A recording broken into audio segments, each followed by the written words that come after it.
Here's to you, Jack Smith. The following program would like to remind you that every day is a blessing. A lot of people hear that and think, yeah, okay. But it's really true. You have air in your lungs and hopefully you have a full belly. But most importantly, all that's really needed for happiness is a healthy disposition. Some days finding that healthy disposition can be a struggle. Then there are days like today, a day when the Tartuffe of Congress gets booted like a field goal from Yippee-Ki-Yay Justin Tucker. Tonight should be fun, so kindly buckle your seatbelts and lock your like and subscribe buttons into the click position. The following program is about to begin. Goodbye, na na na na, na na na na. Hey, hey, hey, goodbye, na na na na, na na na na. Hey, hey, hey, goodbye.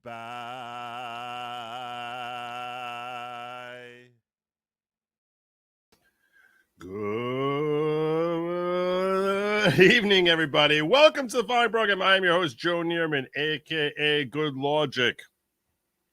Some phenomenal news coming out of Southern District of Florida today with Judge Cannon giving a yippee-ki-yay Justin Tucker field goal and booting Jack Smith's criminal action as brought against President Donald Trump, saying adios amigos. Now, I understand if you try looking at the decision, you try understanding what this is going on here, and you're not an attorney. Even if you are an attorney, you're probably bored to tears. You are, which puts me in a conundrum.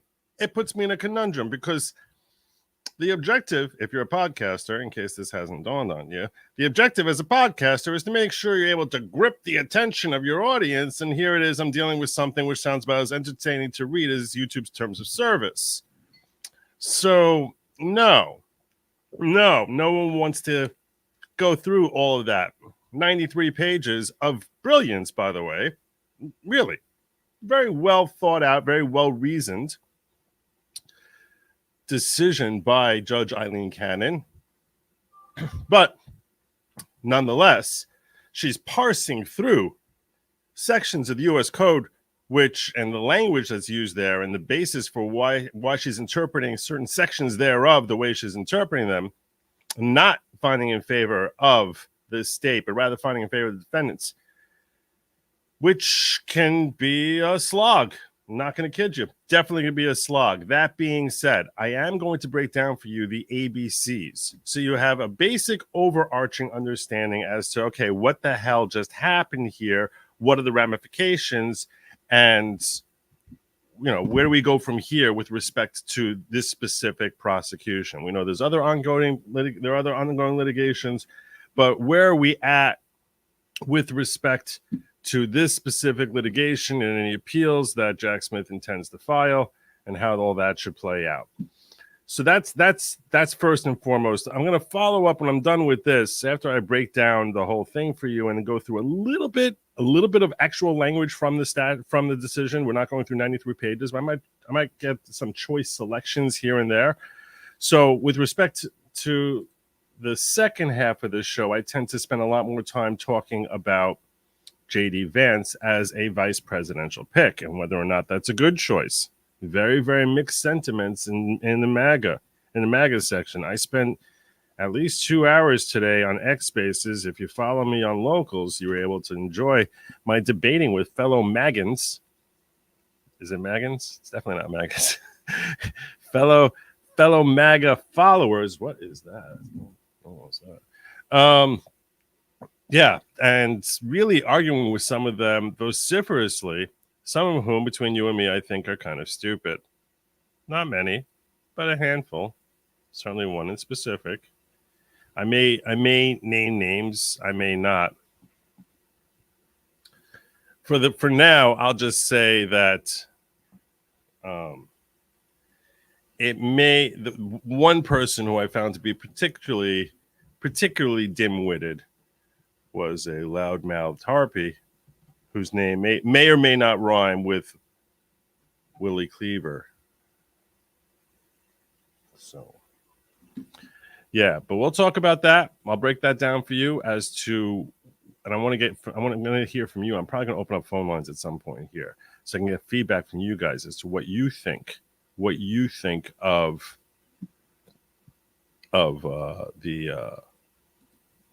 what you think of the selection. Are you happy with it? You're not happy with it?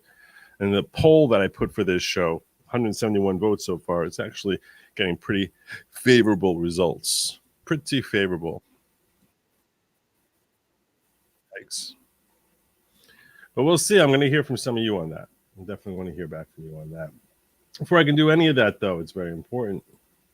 I pull up here. I want to share that. I should share that with you all. Share screen. Look at this. Oh, that's not going to be good if I do that. You want to get a little inception. If you want a little inception for just a moment. Nope, not that way. What's that? What's that? There's a horn? Yeah, good. Master Phillips gifting 5. Count them, 5. Good Lawgic memberships. Let's see who he got it. Let's. Who'd you hit? Who'd you hit? Who'd you hit? Pull up over here. Arnold Newton, Sadie, Proxy Loxy, Andy Gorski, and all I can say is, wow! All of you gifted memberships to the following. Now, if you're new to the following, with some of your names, I'm going to admit I don't fully recognize. So maybe you are new to the following. You may be saying to yourself, what does this mean? Well, first and foremost, what it really means is you need to extend some gratitude to the king of recruitment, Master Phillips, who's awesome, bringing another 5 people here. The following is basically our little group here, which is a reference to people who are a mutual interest in stronger and greater personal growth through community unity and leadership training. Now, some people may mistakenly believe that I, yours truly, am the leader of the following. This is a grave error.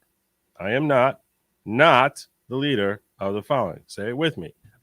Joe is not the leader of the following. I don't like arguments on that because it's pretty clear. It's pretty clear. But welcome to the following. Peace and blessing and only good tidings to you. We have cookies. Okay.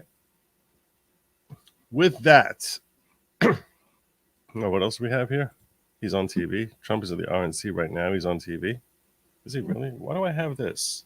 Why do I have that? Who the heck wants that? I feel like Mike Pence right now. I feel like Mike Pence. All right. Well, let me see. We're gonna see if I can do this like very, very smoothly here.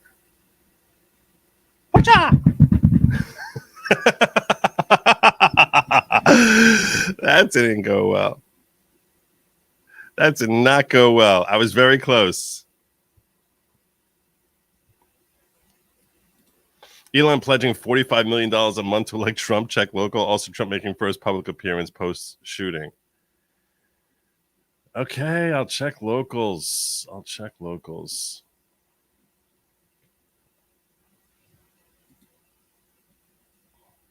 Am I really going to be dealing with this flight for the next couple of hours? Because that's not cool. That's really not cool. Yeah, I see Elon's giving $45 million a month to elect Trump. You're going to see me like hunting this fly like the rest of the show because I'm trapped in my chair here. So I have very limited movement. So I have to wait for the right moment to just sort of, we'll see.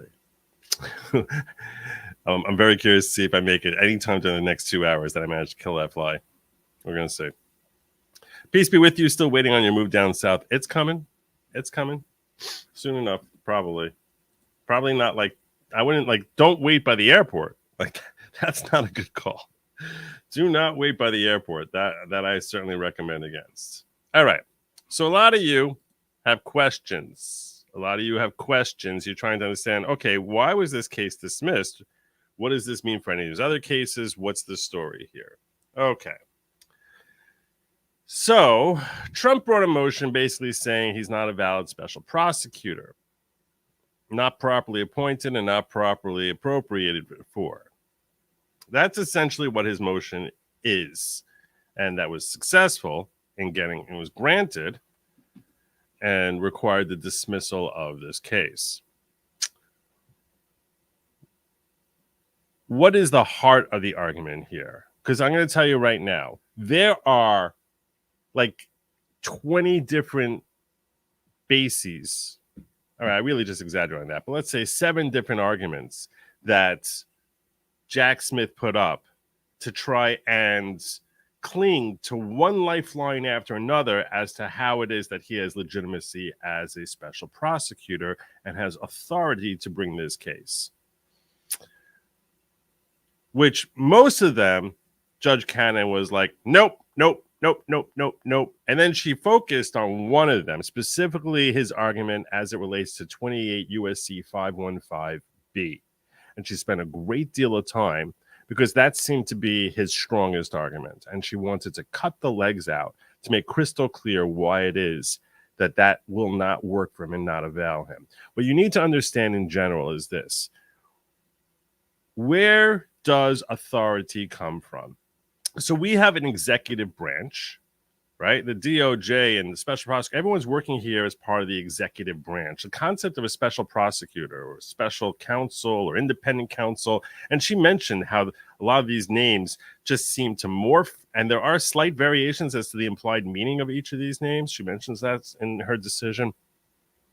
But for now, let's just treat all of them as being the same, because for our purposes at the level that I'm going to be approaching this, that they're pretty much the same.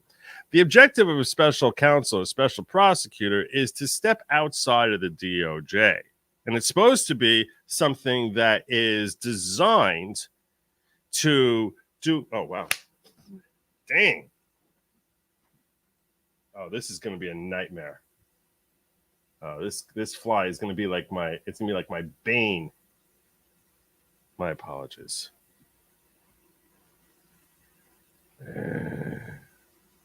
It's sitting on top of my monitor. All right. You stay there.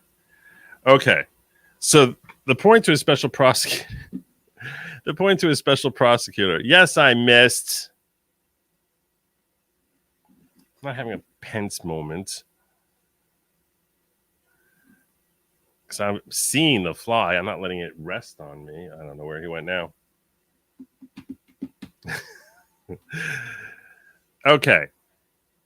The point to a special prosecutor is that he's outside the DOJ and is able to actually investigate people who are part of the executive branch, right?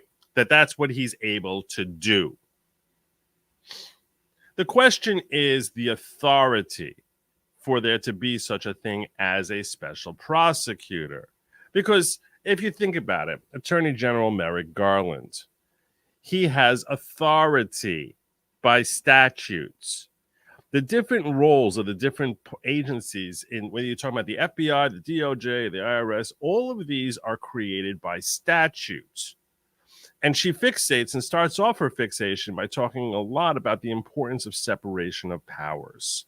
That in order to not have a king, and she goes a little bit through the history, where she talks about the fact that when you recognize where America was coming from when we were first founded, you need to understand that we were coming out from a monarchy which was abusing its royal powers to basically take advantage of its constituents and constantly creating new laws. Well, how are we going to take steps in order to ensure that our new nation is not going to go down the same path and that the executive branch, specifically the president, would ultimately become a king? Oh, there we go. There we go. Oh my God. Oh my God. This is not cool.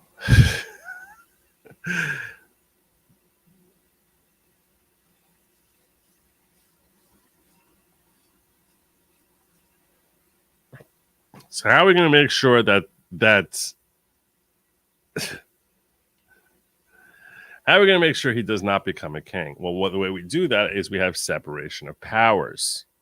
Separation of powers, because otherwise what can happen, and the reason it's important to have separation of powers, and specifically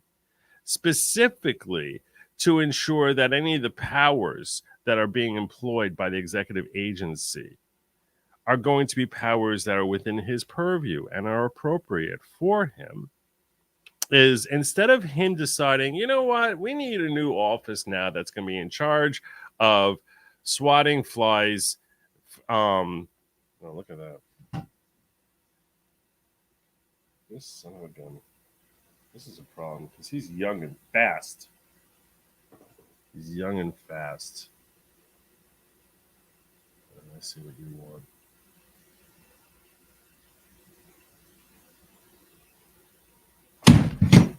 Got him. Woo!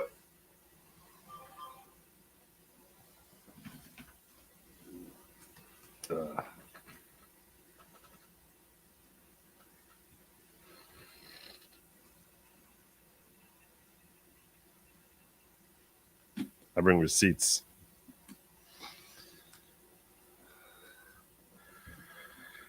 Whew.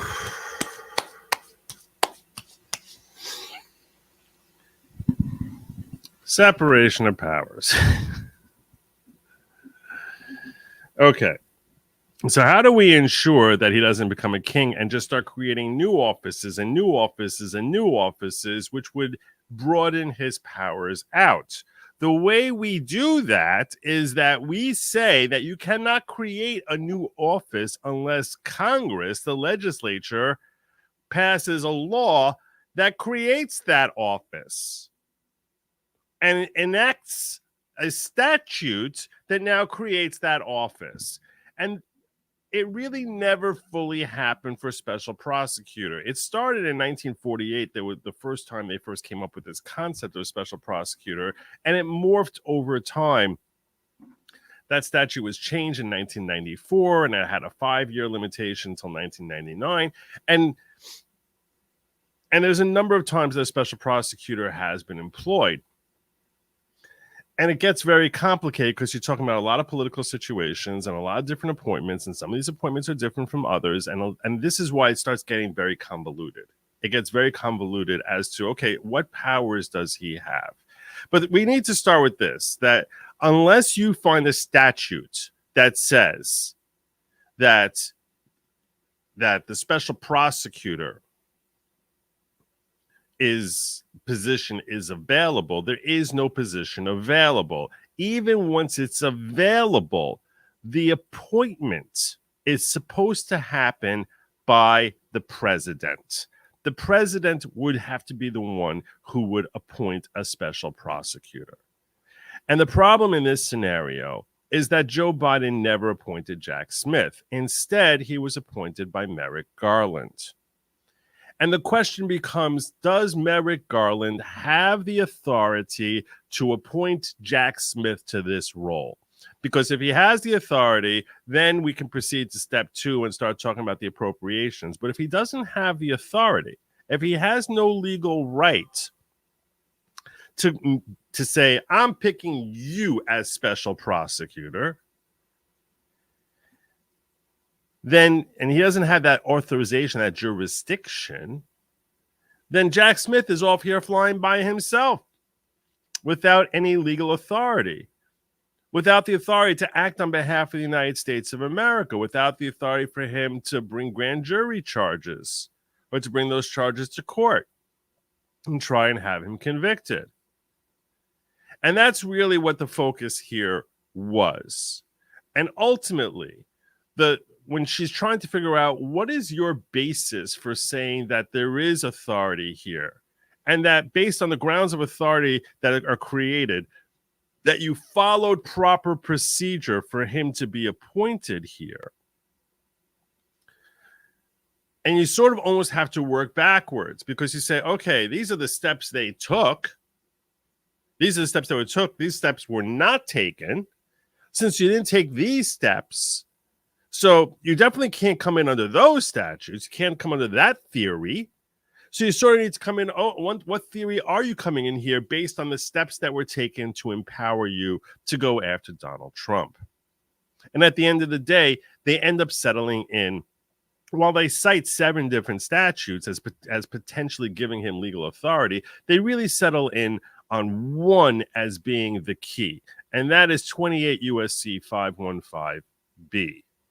And they say, because of this statute, this is why Merrick Garland was able to make him the special prosecutor. And the judge spent like 20 pages out of the 93 pages going through that section, that statute, and breaking down how contextually, historically, and just standard understanding of how to interpret a statutes, it does not give license to Merrick Garland to appoint a special prosecutor. And that while it is that if we pull up 28 USC 5515, which I'm going to do that right now.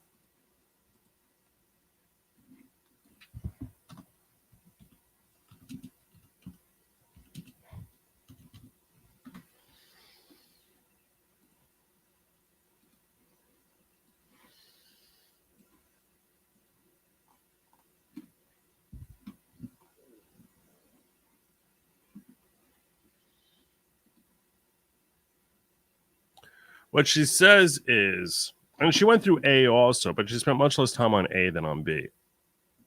What she says is this language here, which they tried hiding behind, which says each attorney specially retained under authority of the Department of Justice shall be commissioned as a special assistant to the Attorney General or a special attorney and shall take the oath required by law.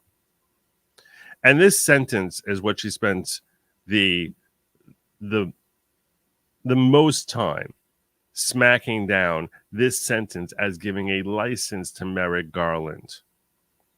Because the way she understands this sentence is not that this now gives Garland the authority to retain attorneys,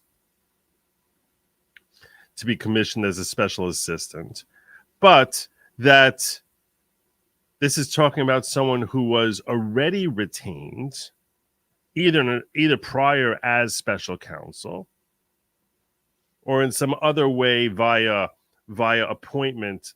You need to have an act, and then by legislature, by Congress, an appointment confirmed by the Senate.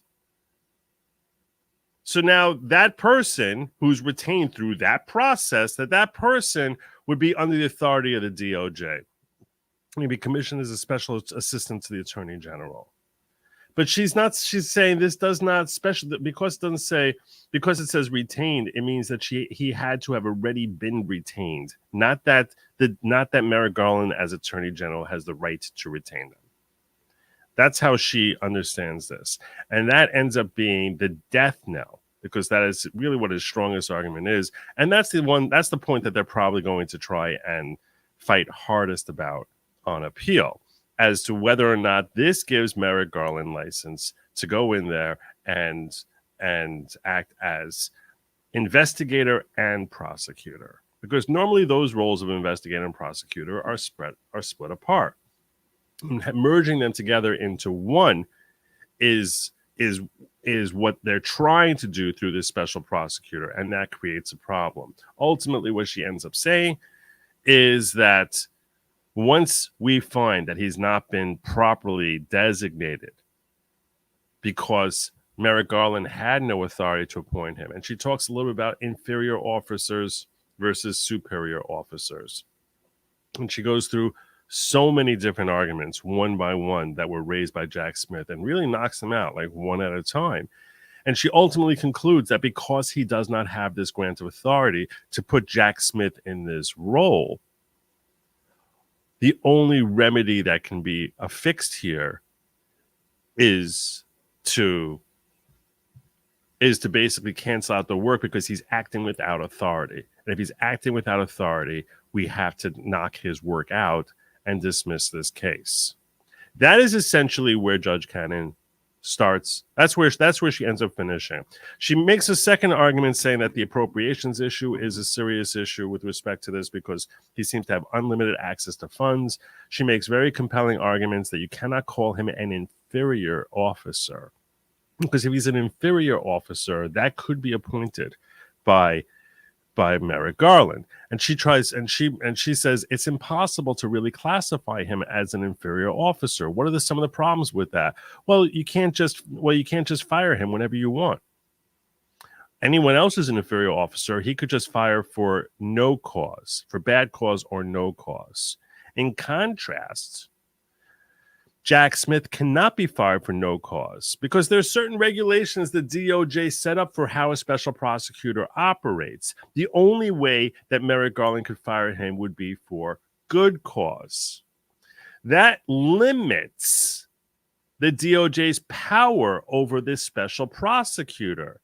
the more limited Merrick Garland's power is over this person, the higher up in the chain we have to recognize him as being. You can't say he's some underling janitor if the attorney general has no authority to fire him. So she looks at all the different indicia in this case where we try to assess what level officer is he, and she comes to the conclusion that he cannot be deemed an inferior officer, that he has to be deemed a superior officer, and that means that there has to be congressional action plus appointment. Congress makes a statute, then this person appointed by the president. Which, frankly, they likely could have gotten away with it if they were so inclined. So that, and she says, because we don't have that here, and we cannot deem him an inferior officer, Jack Smith got to go. And if he's got to go, he cannot be. We have to recognize that the actions he took until now were without authority. So we have to vitiate those actions by basically dismissing the case. That is the basis of her conclusion. There's a lot of questions you can ask about this decision. I think it's a very well-written decision. I'm going to get to your chats first, and then I'm going to go through the different thought processes with respect to this decision. Take my money, you most noble Jew. Most Nobel Jew. That's right. I haven't won a Nobel Prize yet, but it's coming. For bringing Nobel Prize for Peace. Fly drones are attacking. Fly drones. I see what's happening. You're supposed to eat. No! Do not eat the bug. Don't eat the bug. Eat the bug. Evidently, I was gifted membership days ago, but didn't know by whom. Regardless, thank you. Now, where do I pick up my tracksuit and Kool-Aid packet? Okay, so there's no Kool-Aid, and tracksuits are not mandatory. So I just want to be 100% crystal clear on this. Just stop. Just stop. Just stop. Fly, go on just how the snips felt. The snips? Not sure. Oh, maybe the snipe? Not sure. Aaron, Joe, a little late to your 100K celebration. Finally, I would say congratulations to you. Well deserved and long overdue. Thank you, Aaron. That's very, very thoughtful. Very kind of you. I plan on having a party probably on Sunday. That's what I'm looking at. Did you miss President Trump at the RNC? 100% I did. I'm going to try and catch that. I'm going to try and catch that for you guys. Was it a long thing? Was it a long appearance at the RNC?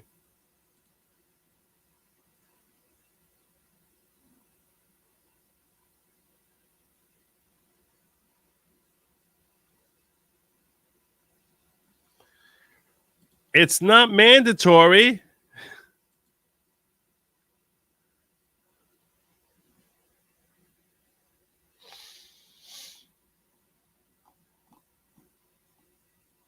I'll send them an invite.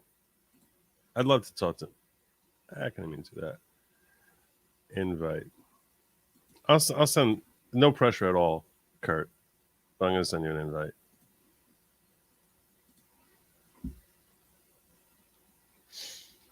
Do.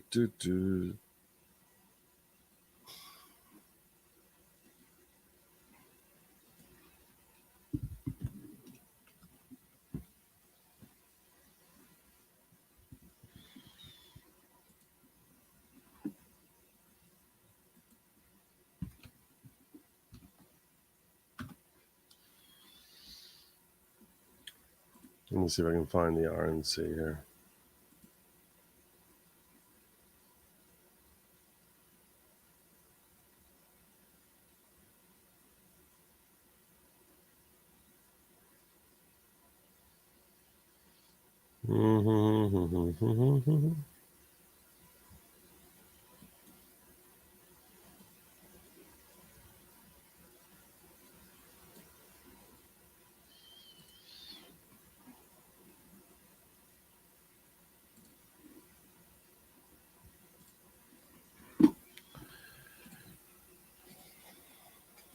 Is there anything like earth-shattering happening here?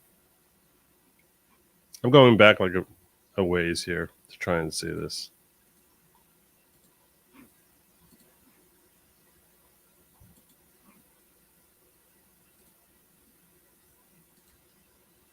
As a representative of Michigan at this convention, I want to give a special Michigander thank you. He's just waving at As a folks. representative of Michigan at this convention, He's just I want waving to at give a folks. special Michigander thank you to President Trump for being our champion. Is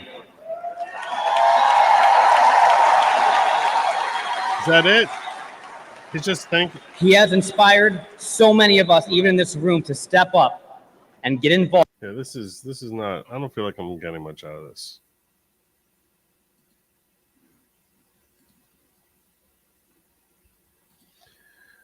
Automatic appeal doesn't have to be accepted.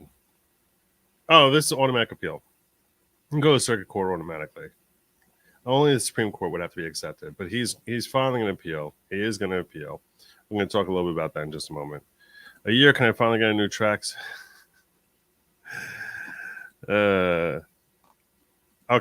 let's talk a little bit about what's going to happen now with respect to this particular decision.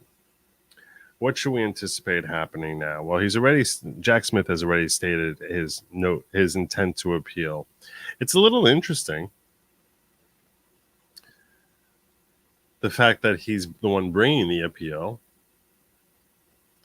And she noted, what's surprising to me is she noted that Jack Smith did not seem to object to the remedy, meaning nowhere did he could have made the argument, even if you find I was acting without authority, still let the case go on and let someone else step in as the prosecutor. That's what he could have argued, but he did not argue that. Now, in theory,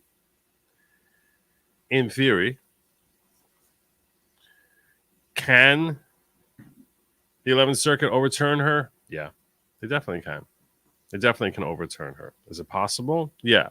Would I say likely to be overturned?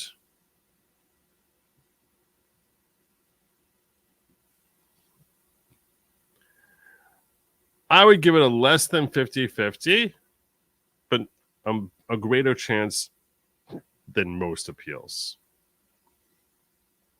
A greater chance than most appeals.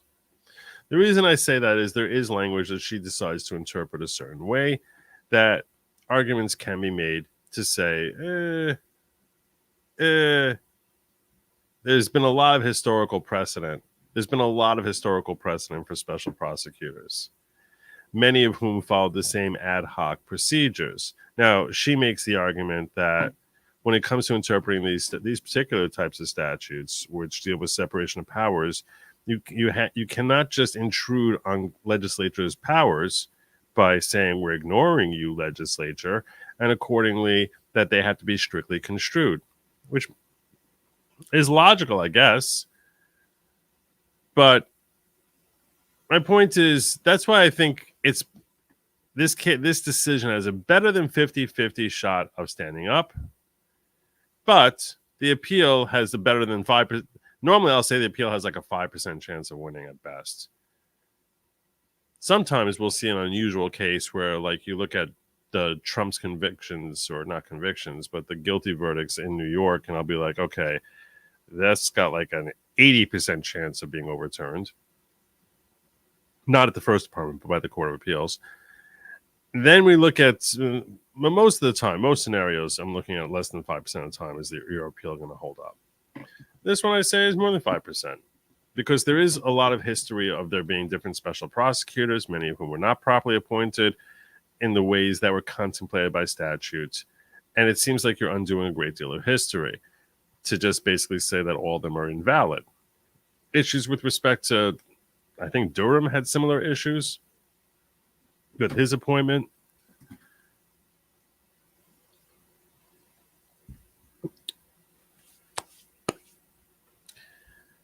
That being said,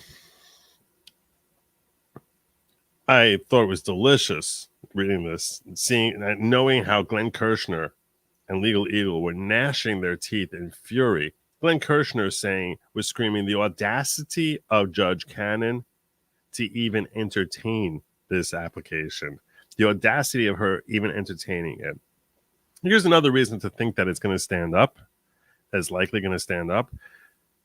In his dissent in the immunity decision, Justice Clarence Thomas basically wrote a love letter in his concurrence when they were granting immunity, to basically saying, by the way, in case anyone's wondering on this issue as to the legitimacy of Jack Smith's role here, I question it because of 10 pages worth of issues I have with Jack Smith's appointment and trying to figure out how the hell he's coming here bringing this case in the first place. Now, that is clearly dicta.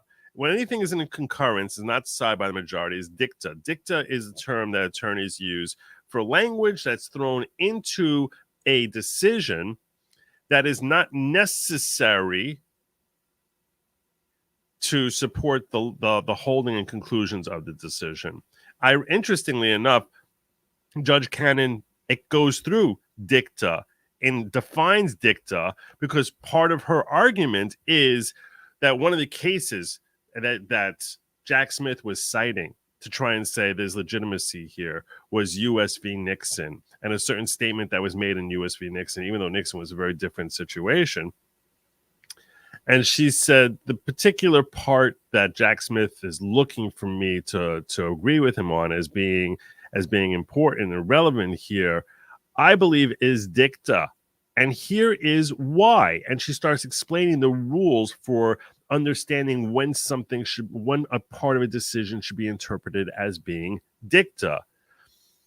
So, and if it's dicta, it's not binding. At best, it's influential, but it's not something that any court has to follow. So her point is, I believe that's dicta. Here's 2 pages of legal reasoning as to why it is dicta and not a necessary part of that decision. Let's look at what was being assessed. And in that case, let's look at the rule that you're trying to apply here. Look at what was being assessed. And you can understand how this rule is and the questions that were presented before the court. And you can understand that this is not part of answering those questions. Hence, it must be dicta. Like I said, she was very thorough. She was very, very thorough. This is giving me a headache watching this chat here.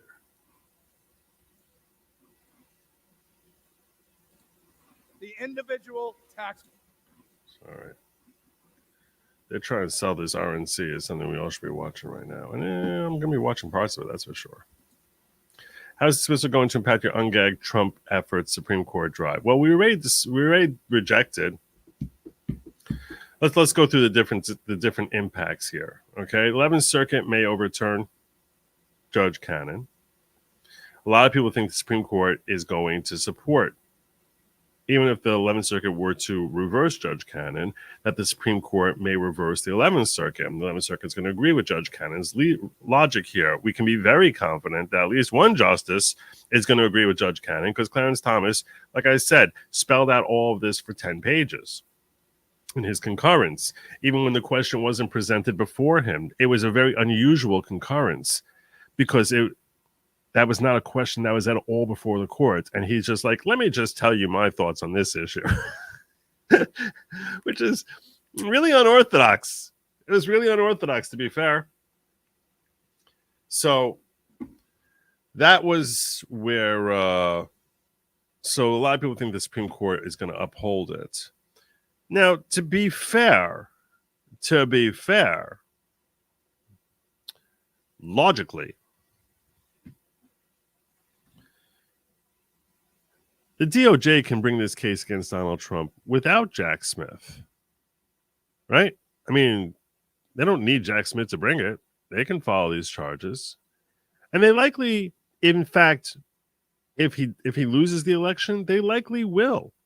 They likely will. So at the end of the day, the impact this is going to have on Trump, assuming he wins the election, is minimal. Because This trial's, there's no way this trial's happening before Election Day. There's no way it's happening. The other thing that's interesting here that we should probably consider is politically, he's a much more sympathetic figure today because of July 13th.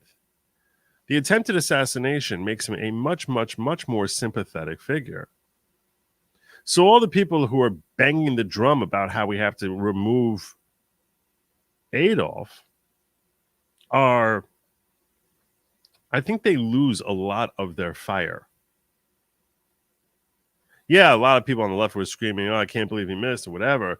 But some people who I think were associated with those folks, I think they were thinking, wait, I didn't mean literally kill him. I didn't mean that. And they hear those voices saying, dang, wish he didn't turn his head.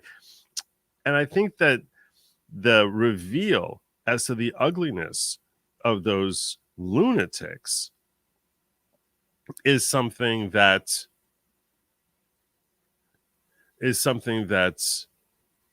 can only help enamor Trump. Putting aside how heroic he looked, raising his fist and looking like a boss afterwards. But just the reaction of some people on the left, the ghoulish reaction by some on the left, expressing frustration that the bullet missed. I think I expect that's going to have a significant impact on a lot of people who may have been associated with them, as far as saying, what the hell am I associating with? What the hell's wrong with you people? It really, I think, was a wake-up call for a lot of folks. It was a wake-up call for a lot of folks. So if this is not a cult and you're not the leader, then I deduce I am not a member. Am I doing this correctly? No. You're a member. We're all members of the following. I don't understand. I don't understand your question. Your question is baffling to me. Anyway, so that's the story with respect to this case. It is put away, but there are different ways it can be resurrected. The point being that it cannot be resurrected where he's going to be facing trial before November. It's not possible at this point. It's really not possible.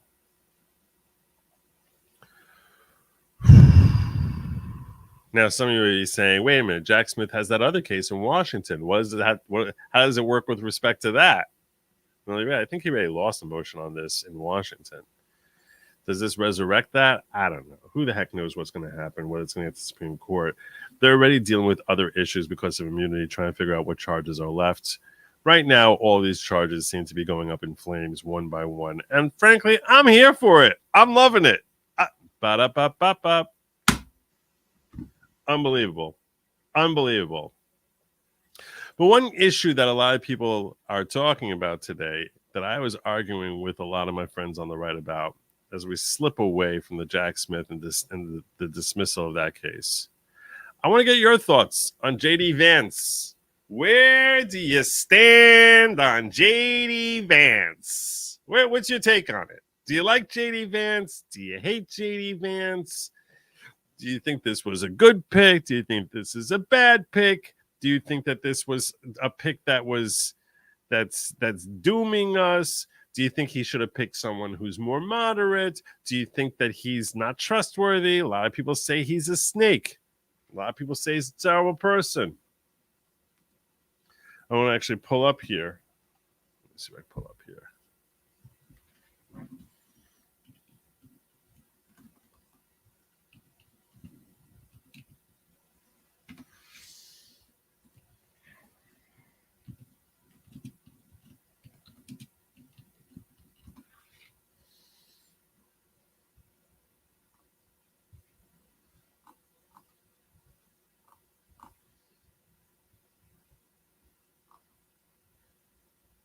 Where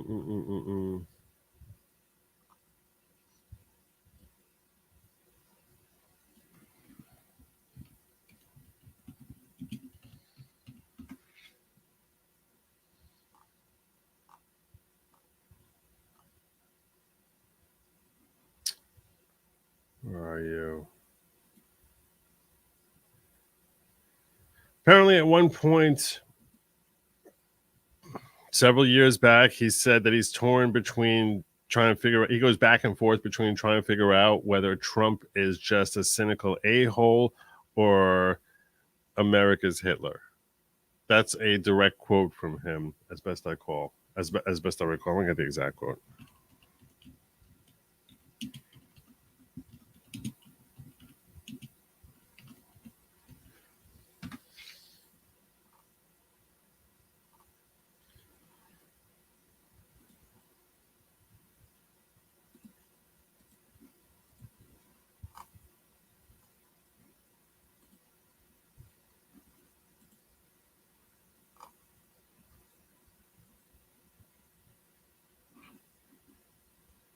Hopefully this will work.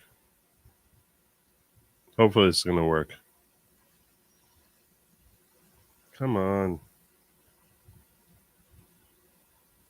Never Trump guy. I never liked him. Trump's running mate, JD Vance, wasn't what Vance that has its base. Oh my gosh. I'm a never Trump, right? I'm a never Trump guy. I never liked him. Trump's running mate, JD Vance, wasn't always a MAGA advocate. Back in 2016, Vance was an outspoken critic of then candidate Trump. There is definitely an element of Donald Trump support that has its basis in racism or xenophobia. I know who I'm going to vote for. I'm definitely not going to vote for Trump because I think that he's projecting very complex problems onto simple villains. But Vance predicted a Trump loss. But I've noticed this willingness from people who think a lot like I do that, look, we told you so. To all these white working class voters, we told you so. We told you that Trump was going to be a terrible candidate. We told you that you were an idiot if you voted for him. And in now deleted tweets, JD Vance called Trump reprehensible. Fellow Christians, everyone is watching us when we apologize for this man. Lord help us, Vance wrote. Privately, Vance was even more critical, messaging a friend that Trump could be, quote, America's Hitler. But fast forward a few years later, when Vance ran for Senate in Ohio as a Republican. That's when he unveiled a new persona, Trump defender. Are we having a good time? Is it great to have the president back in Ohio? I did change my mind about Donald Trump. He was a great president. He's been the greatest president of my lifetime. I have absolutely got to thank the 45th, the president of the United States, Donald J. Trump. Ladies and gentlemen, they wanted to write a story that this campaign would be the death of Donald Trump's America First agenda. Ladies and gentlemen, it ain't the death of the America First agenda. Vance's MAGA pivot resulted in him winning a seat in the Senate. And we won big. And now a place alongside Donald Trump on the 2024 Republican ticket. We lost weight. Well, there you go. Trains that use the power of Del A. So there you go. A lot of people don't like him because they remember everything he said about him. He was very aggressive. Very aggressive. A lot of people don't like him. So where do you stand on him? That's what I want to know. Where do you guys stand? You like him more than Pence?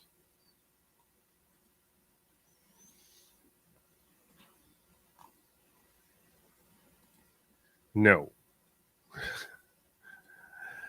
JD will do. Alex Jones would have been insurance. Okay, that's true. Vance has explained why he used to hate DJT and why he doesn't now. Plus, with Karl Rove and Mitt Romney having meltdowns, how much more evidence do we need to like him? All right. Well, I spent a great deal of time arguing today. Here are the reasons to not like him. Okay. First and foremost, he certainly is not a Trump loyalist. We see that. I mean, this is a guy who, has said some of the worst things about Trump.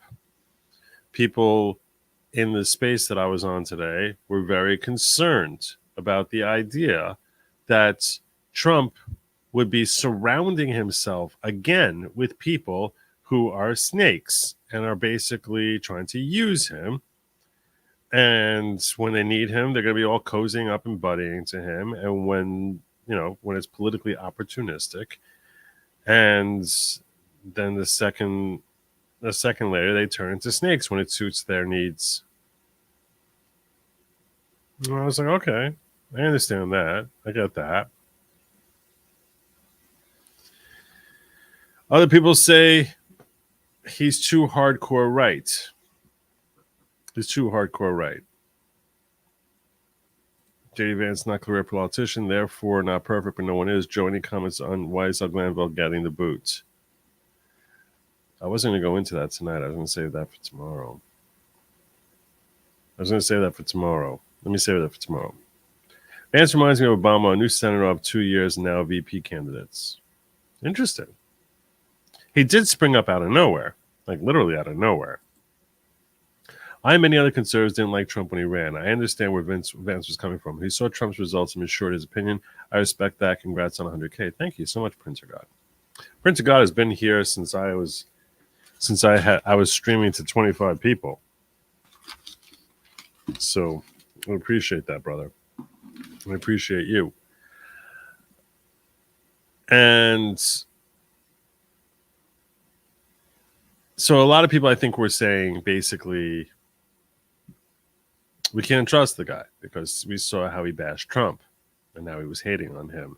Do any of you know how long it is that Vance has turned around? Did he turn around before or after January 6th? That's what I really want to know. I want to know where he was on January 6th. What did he say about that? Do any of you have thoughts on that? Any of you have thoughts? Like, I don't mean what he says about January 6th now. I want to know what he said about January 6th on January 6th.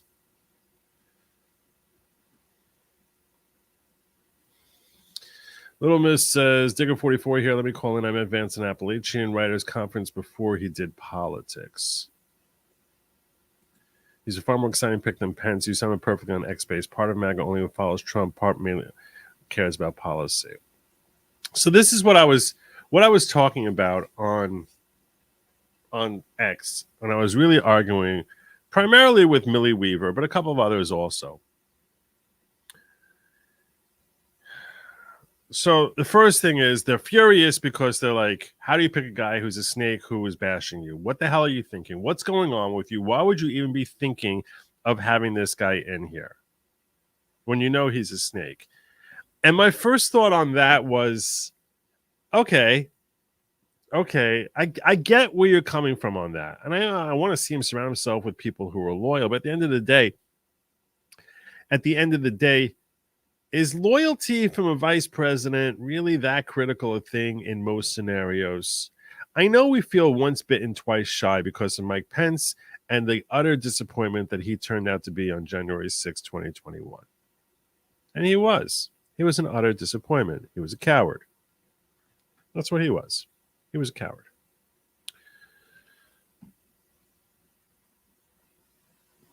That being said,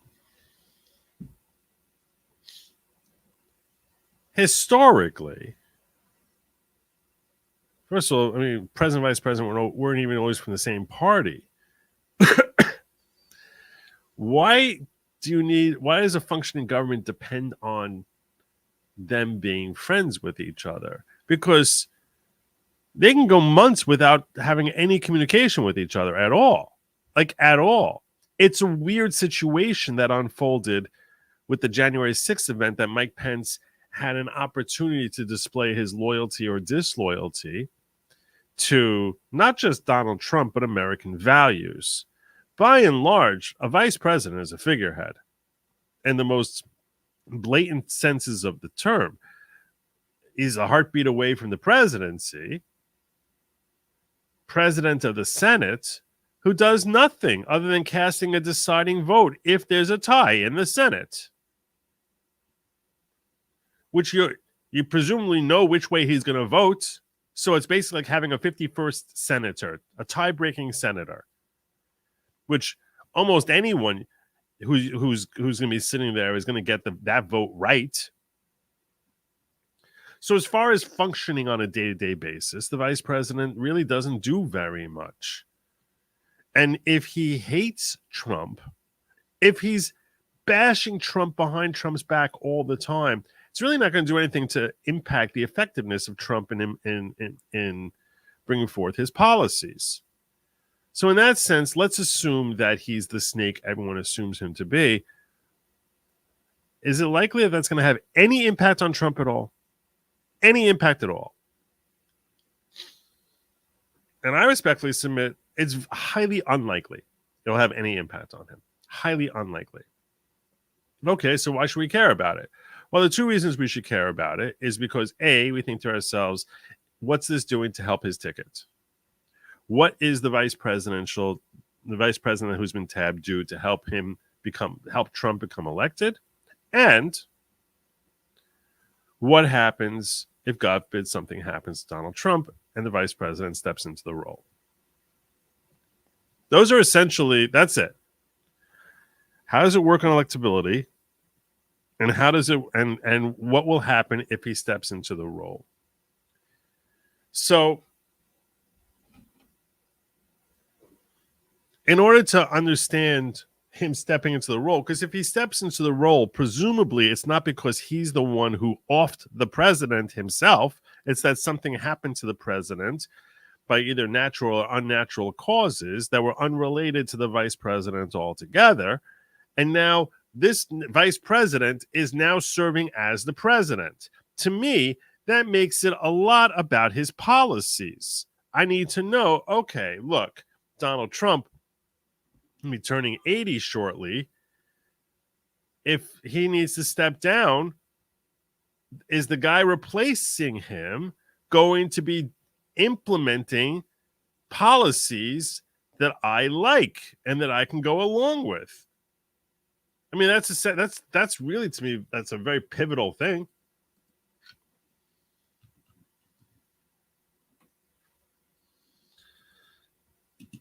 Let me pull this up here. Which means that we really need to focus on Vance's policies.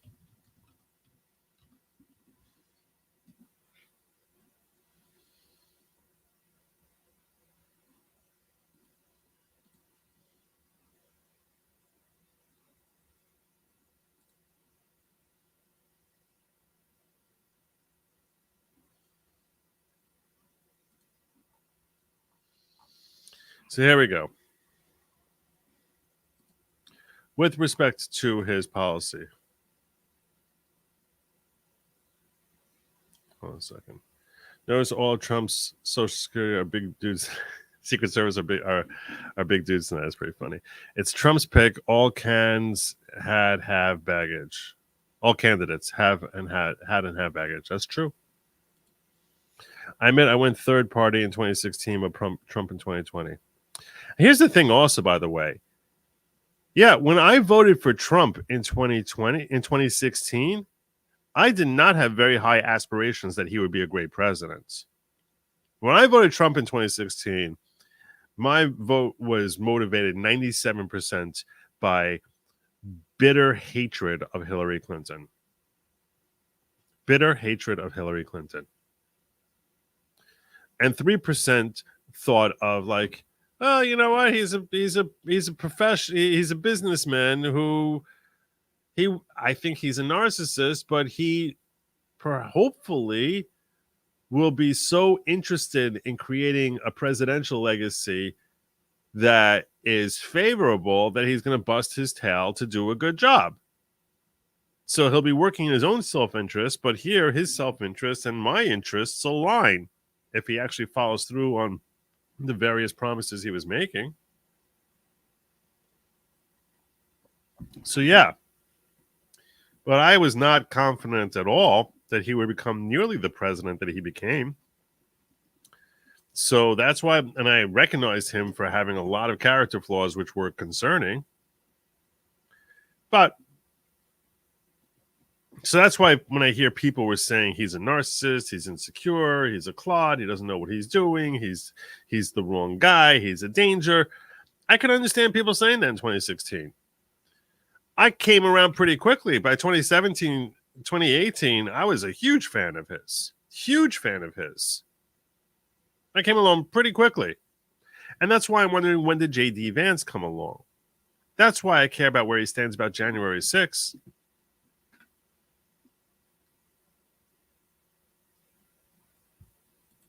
He was having a hard time figuring out canon ruling. Maybe we should have a show. You invite him on to discuss it. Okay. I think that we'll probably end up discussing it on Friday on Layback Law. CM Brooks, thank you so much. MAGA movement is open to people for redemption, and it has to be. It has to be, because if we're going to be exclusive, we'll never grow. You can't grow unless you're like recognizing that's a lot of people are waking up. And when they wake up, it doesn't mean you be like, you treat them with like, I understand looking at them as scants and sort of like being like, okay, welcome in, welcome into the tent. But yeah, that doesn't mean you like bank everything on them sticking around. JD Vance silent January 21 till February 18th. No J6 comment. That's better than taking the wrong side of history. I rewatched the first 2016 GOP debate last Friday. Thought about how Trump was very polarizing and a lot has changed in GOP politics over the last 8 years. That probably was an interesting watch. Okay, so in order to understand whether or not we would like JD Vance as a president in a God forbid scenario, we need to know a little bit about his policies. And enter New York Times, sharing with us JD Vance's policies. JD Vance and the issues from abortion to the Middle East. All right. Here we go. Newly chosen running mate. Abortion. Vance opposes abortion rights even in the case of incest or rape, but says there should be exceptions for cases when the mother's life is in danger. He praised the U.S. Supreme Court's decision overturning Roe v. Wade as he ran for Senate in 2022. A headline on the issues section on this campaign website read simply, ban abortion. That said, Vance, like Trump, opposes a national abortion ban, saying the issue would now be left to the states. Ohio is going to want to have a different abortion policy from California, from New York, and I think that's reasonable, he said in an interview with USA Today Network on October 2022. Perfect answer. Perfect answer on this topic. That is the perfect position for a federal candidate to take. Not my problem. Not my jurisdiction.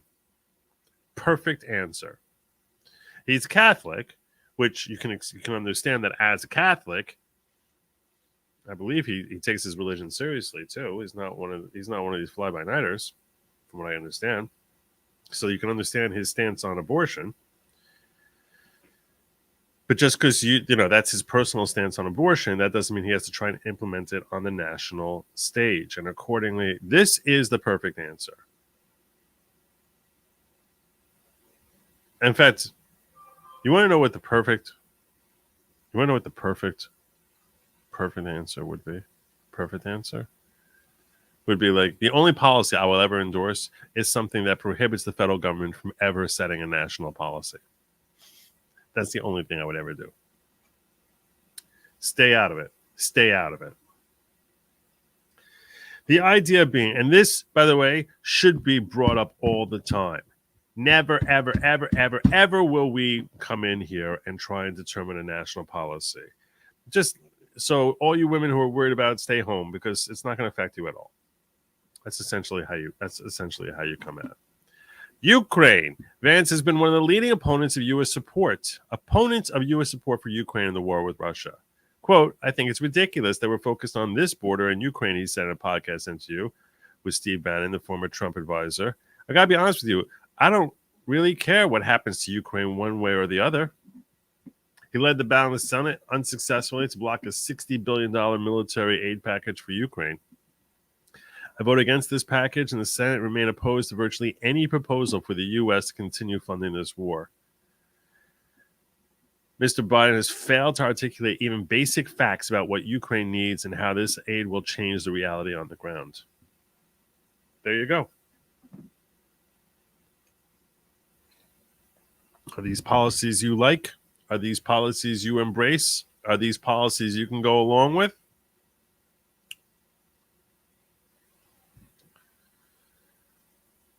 Immigration was the subject of Vance's first advertisements in his 2022 campaign. Should we see his advertisements? Are you a racist? Do you hate Mexicans?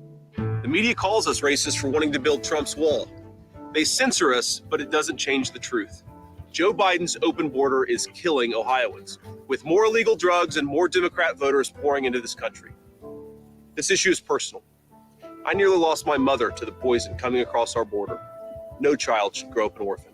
I'm JD Vance, and I approve this message because whatever they call us, we will put America first. Are you? All right. So there you go.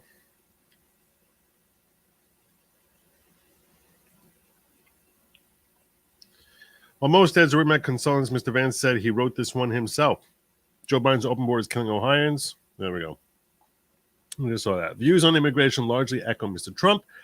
He wants to finish construction on the border wall and proclaim that he would oppose every attempt to grant amnesty to immigrants who arrive here illegally. He favors what he called a merit-based system for immigrants seeking to settle here. Vance argues that undocumented immigrants are a source of cheap labor that undercuts wages for American-born workers in states like Ohio. If you cannot hire illegal migrants to staff your hotels, then you have to go to one of 7 million prime-age American men who are out in the labor force and find some way to re-engage them. All right. January 6th. I think the election was stolen from Trump, Mr. Vance said during the Republican Party for his Ohio seat, putting him firmly in the camp of election integrity demanders. Vance dismissed the idea that Trump played a role in instigating the demonstrators who stormed the Capitol. Let's see him dismissing it. Do you have a video of it?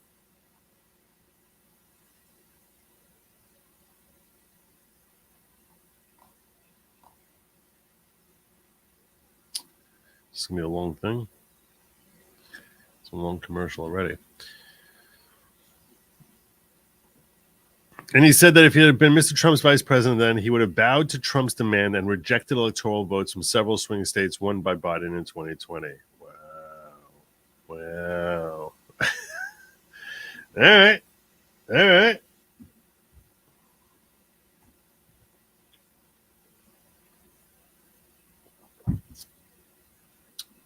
going to get a quick thing here. Is this going to be local?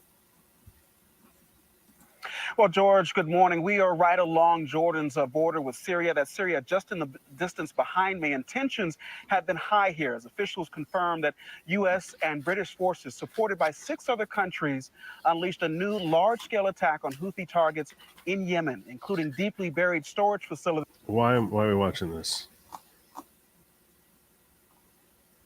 All right, forget it. Bad link, the New York Times. Okay. And he's skeptical that former Vice President Mike Pence, who hid in a stairway as members of the mob streamed through the hallways, was in danger because he refused to block, in his role as president of the Senate, the vote validating Biden's victory. Quote, I think politics and politics people like to really exaggerate things from time to time, he said on CNN. Look, January 6th was a bad day. It was a riot. The idea that Donald Trump endangered anyone's lives when he told them to protest peacefully, it's just absurd. All right, there you go. Tariffs. Any of you disagree with any policy he's expressed so far? He wants broad-based tariffs, especially on goods coming from China. I'm not a big fan of tariffs, but I would give tariffs to China, that's for sure. They pose an unfair threat to American jobs and commerce. We need to protect American industries from all the competition. I'm not a big fan of that personally, but I don't like tariffs.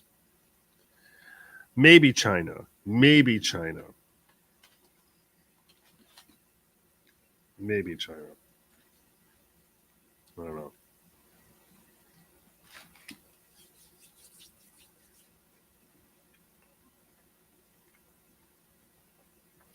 Maybe. And that stance, Vance, is again largely in line with Trump, who's proposed a 10% across-the-board tariffs on goods coming into the country. That idea has come under fire from Democrats and many economists who warned that it would be inflationary. Vance rejected this criticism as overblown. He said in a CBS interview that applying tariffs is like saying we're going to penalize you for using slave labor in China and importing that stuff to the U.S. You end up making more stuff in America, in Pennsylvania, and Ohio, and Michigan. Yeah, but it's going to be more expensive, obviously. It's going to be more expensive. The reason people are importing it is because it's cheaper. So you can understand how that's going to drive up. That would likely drive up costs. I can't deny that. You put tariffs on, it's really going to drive up costs here.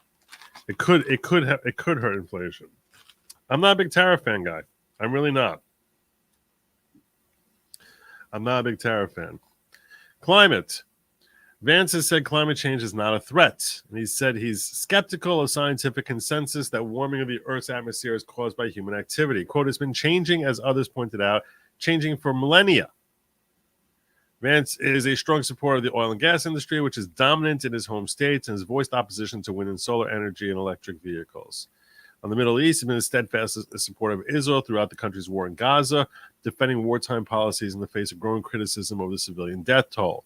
Members of the Senate consider a bill providing military aid to both Israel and Ukraine. Vance led a group of senators proposing legislation to send money only to Israel. Echoing the words of Prime Minister Netanyahu of Israel, he said the country needed to eliminate Hamas after terrorist groups' deadly October 7th attack on Israel. So there you go. There you got his policies now.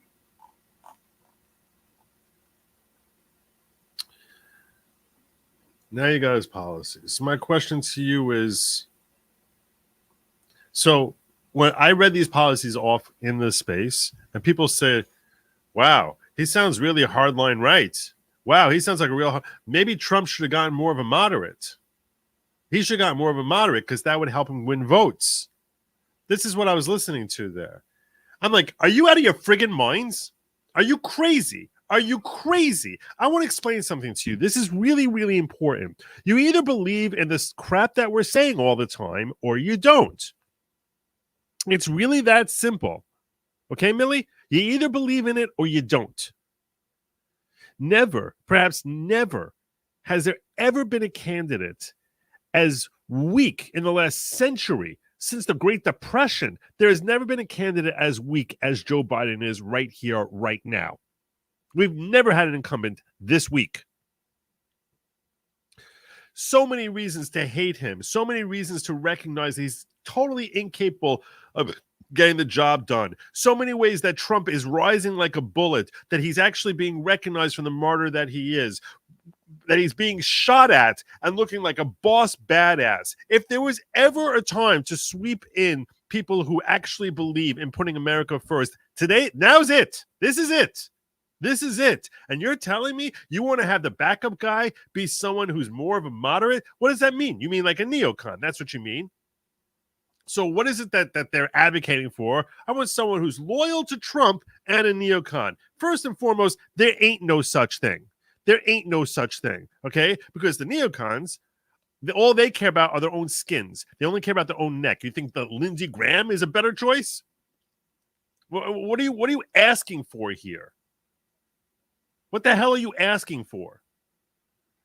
So you want someone who's going to be a loyalist to Trump.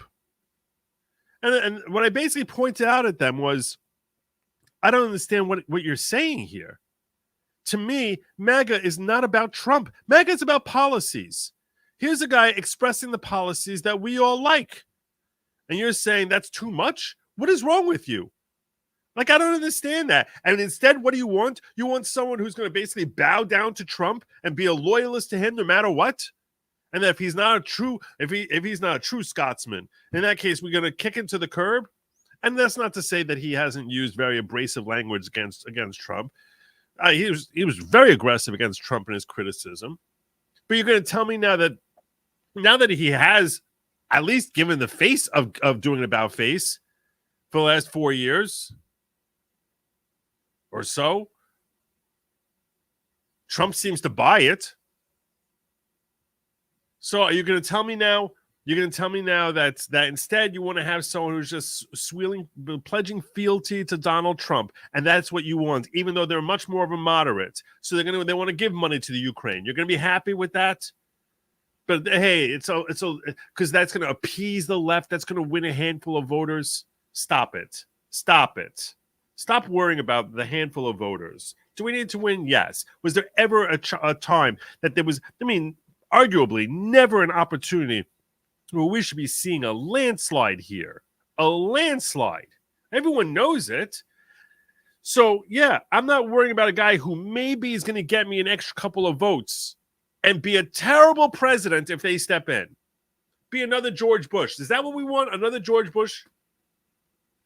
Is that what you? I don't even understand the thinking at all. It's just stupid. And I was listening to this and I was like, "You're a freaking moron. You're a moron. Yeah, I think you're stupid." Okay, there's no other way for me to phrase it. I think you're stupid. I think you're limited intellect. I think this is idiotic. Whether or not they get along with each other is much less important than if this guy is the one who has to step into the role that he's going to be effectuating policies that I agree with. He's not going to all of a sudden do an about face like Dan Crenshaw and start waving a freaking Ukrainian flag. That's what I care about. That's what I care about. Some freaking loser. Like a complete and total loser who thinks that Ukraine is our 51st state. That's what I care about. Much more than about whether or not he likes Donald Trump. Now, you're talking with chief of staff or any other role who's working closely with Donald Trump. There you need loyalty. Those are people who are working with him on a day-to-day basis. There you need real loyalty. That's very important. It's a much more important factor in that scenario than vice president. Because the only time I'm ever going to hear from this freaking vice president is in a God forbid situation that he's being sworn in as the president. Or in a debate where I'm very confident that he will obliterate Kamala Harris because the guy's a friggin' genius. So yeah, I don't care whether or not he and Donald are ever going to be besties. They're going to go to tea parties with each other. No, I don't care about that. I just care, are his policies something that I can get behind? And I'll tell you right now, I can get behind his policies a hell of a lot better than 9 out of 10 people in Congress. So yeah, I don't care if he's not loyal to Trump. That's not coming up. It's never coming up. That's like, I mean, his loyalty to Trump should matter as much to you as to like how many miles he gets to the gallon in his car. Like, why do you care? Why do you care? Where is this ever happening that it's going to be relevant to you?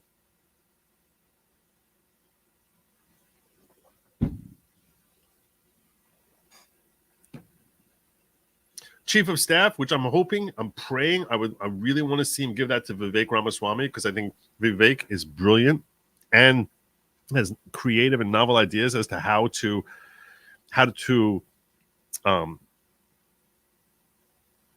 actually implement the policies that we want to see passed without being reliant on congressional approval and using the powers that are already at the disposal of the president for implementing them. Dying to see him become chief of staff. Like that is like, to me, the most important appointment that Trump is going to have as chief of staff. And I'm praying it's Vivek.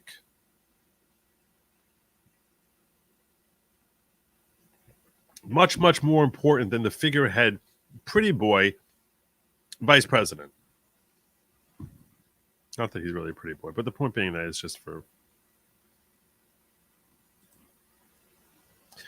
And I understand this concept. Don't like the post. That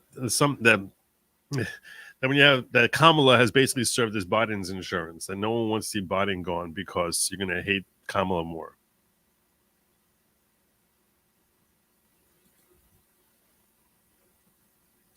At this point, anyone who would sway the vote based on VP is probably ready to decide. Anyone undecided at this point pays zero. Yeah, it's true. Watch Hillbilly Elegy on Netflix. It's Vance's story. I don't subscribe to Netflix anymore. I hadn't looked at it in 2 months, and all of a sudden I found Lady Lawgic had just canceled that subscription, ended it altogether, and I was like, all right, I don't need it. She doesn't like Netflix. Most Band Queen says, WTF, I didn't want to hear from any of the guests after watching him get shot live and then switching every TV Rumble channel on newscast, replay it over and over. The only person I want to hear from was Trump. You're not going to hear from Trump tonight. You're not hearing from him tonight.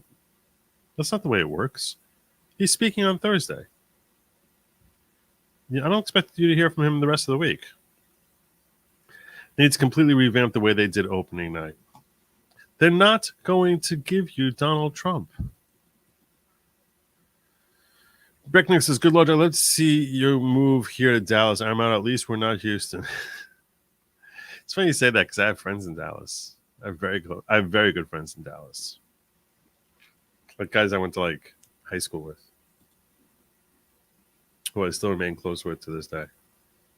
Two very good friends who started a yeshiva down there. And I'm a Cowboy fan. So there you go.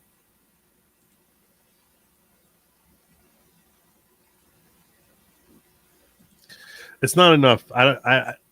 Yeah, he would be entertaining. He would be entertaining as a press secretary.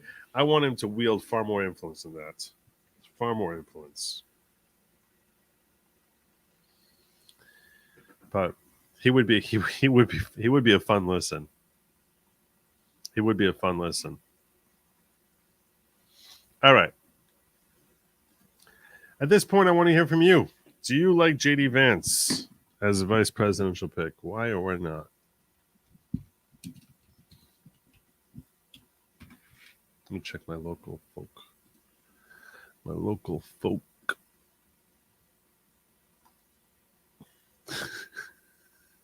I was going into locals. And I came upon this. Well done, Joe. That's great. That's great. That was funny.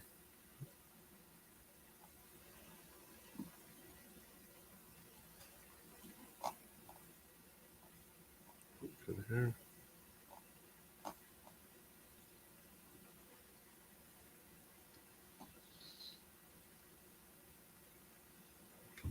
I want to see this also. Locals is being fun today. 我が心と行動に一点の曇りなし。すべてが正義だ。我が心と行動に一点の曇りなし。すべてが正義だ。 Everything is justice. ドシャーンドシャーンドシャーン一体何のつもりなんだ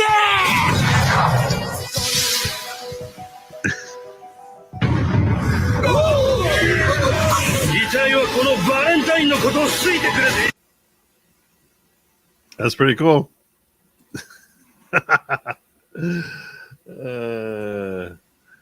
Japanese are funny. The Japanese are funny. Where can I find my... Where it is.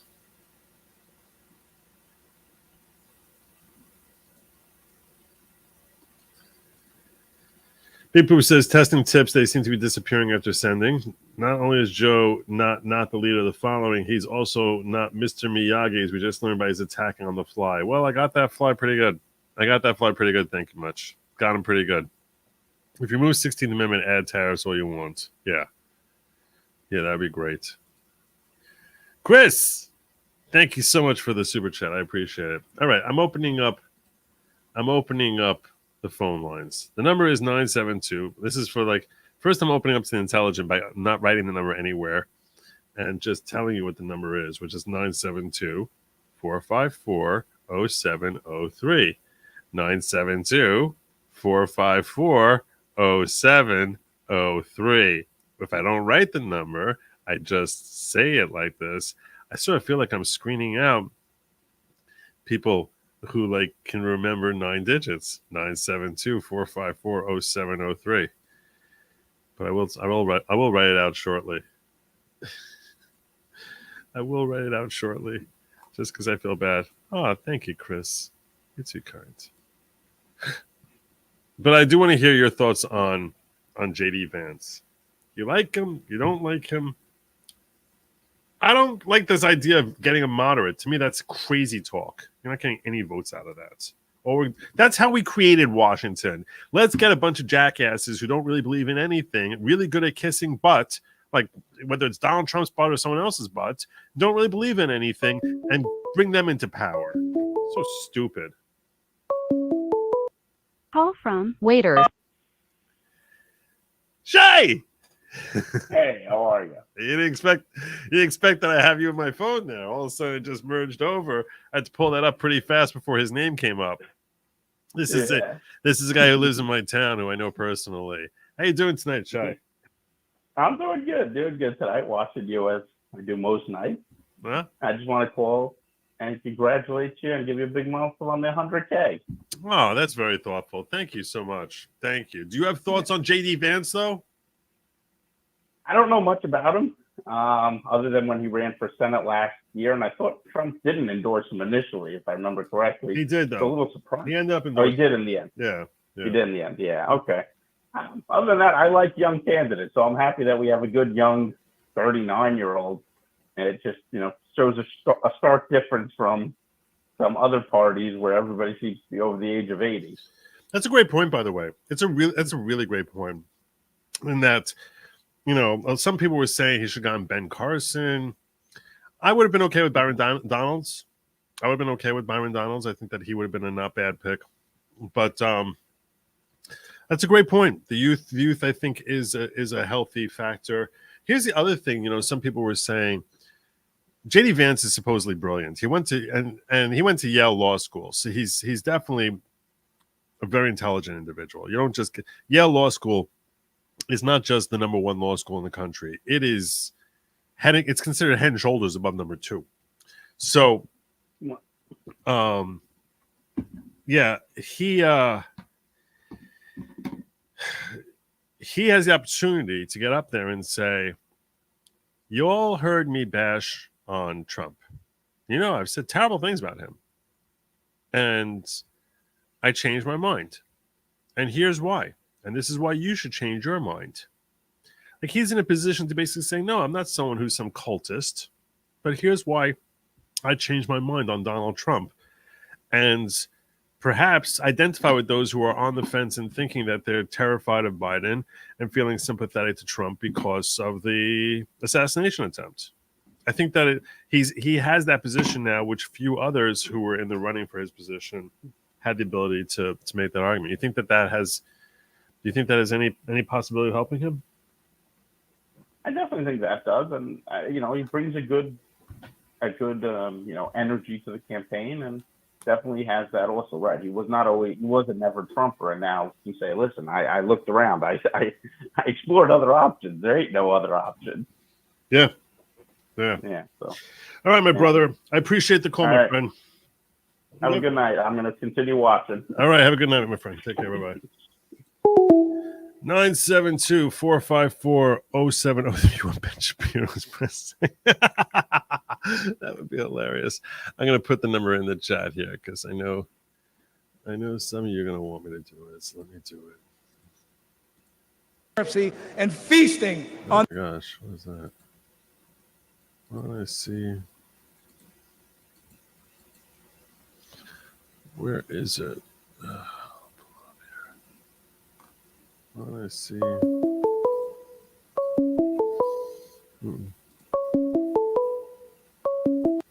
Call from the king of recruitment. To accept, press Master Phillips. How are Hi, you? everybody. How's it going? How you doing, brother? I'm doing good. How are things going? Before we go anywhere, how are things going? How are things going on the personal front? On the personal front. Personal life? Yeah. Oh, pretty good. Yeah. It's been a wild few days, though.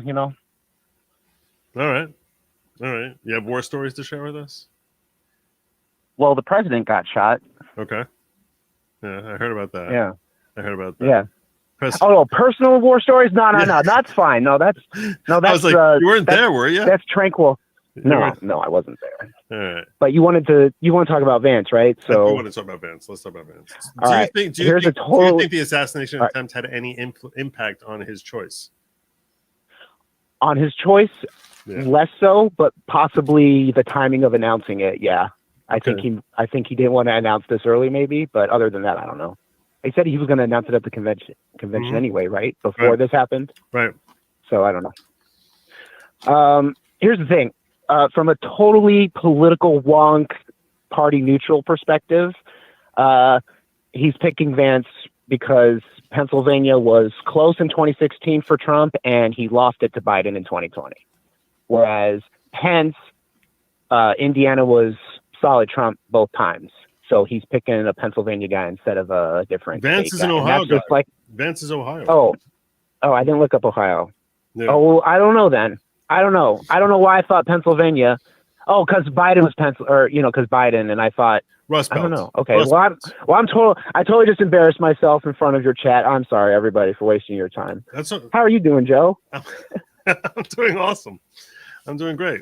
I'm doing great. Congratulations on 100K, man. Thank you. Thank you so very, very much. I'm trying to figure out how to celebrate it. I'm trying to figure out what I should do for the 100K celebration that I plan on hosting on Sunday, but we'll figure that out. But anyway, I don't know. 100-hour stream? I don't know. Yeah, I don't know. We'll do something. I'm kidding. All right. Well, I'm sorry that I wasted a couple You minutes. didn't waste but it was anyone's nice hearing time. from you. You didn't waste anyone's time. You should have just stuck with the personal war story. That probably would have been better. If you just were like, oh yeah, let me tell you about this date I went on last week. That would have been awesome. All right. Maybe next time. Maybe next time. Have a good night, my friend. Take care. All right. You too. Bye. Bye. Where am I at here? If you're, what I'd love to hear from first and foremost are people who are against JD Vance, for them to like weigh in with me as to why it is that they're against him. That's what I want to hear, because I don't need people like, I don't need to be agreed with. I like people coming in and disagreeing.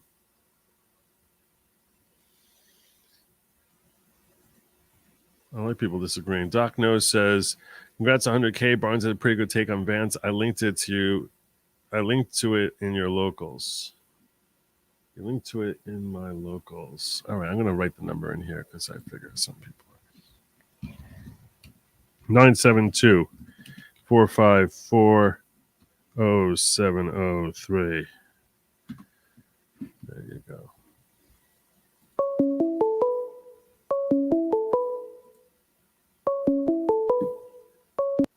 Call from Wukong. Wukong. Hey, bro. How are you? Everything's good by you? Yeah, everything is good. You got a little echo there going on by you. Oh, I'm very sorry. I'm on loudspeaker. Let me fix that. Yeah. How am I doing now? You're good. All right. So as far as JD Vance goes, like the upsides, I know Barnes is all behind him 100%. He loves him.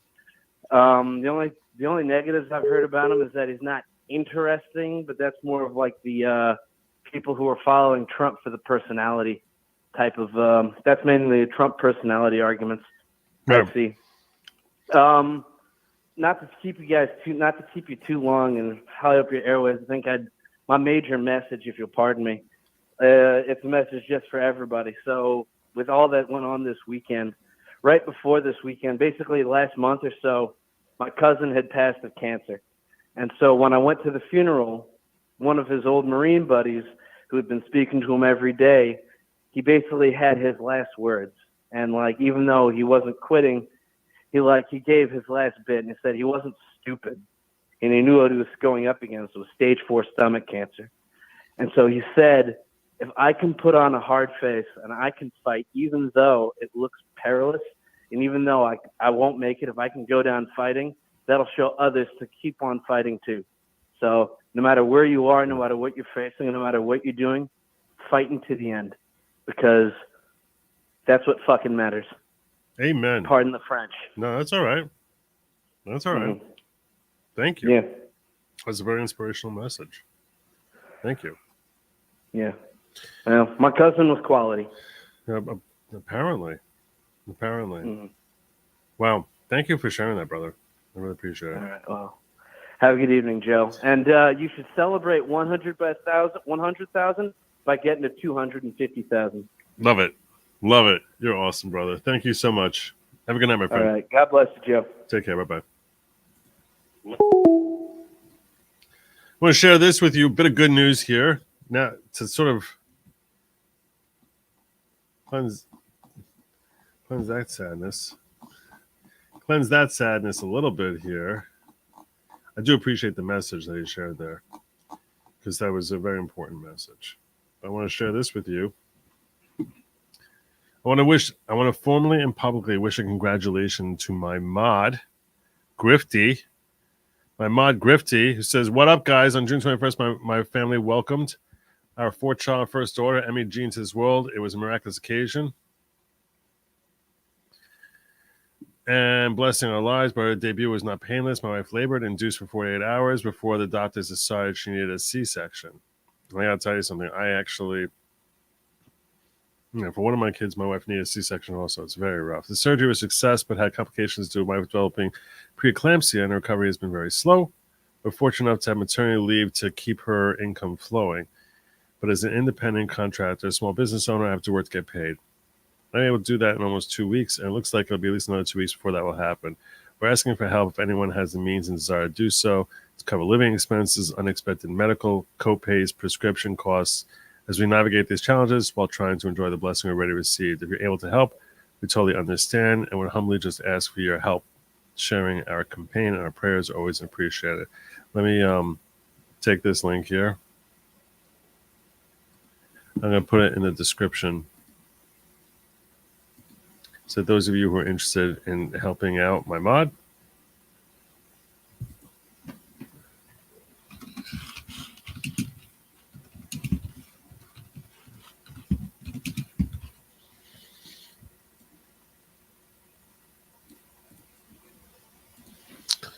it would be a very cool thing of you. Obviously, no pressure. No one to spend money that they don't have. For those of you who can, that'd be very cool. I just added it into the description on YouTube, and I'm repeating same over on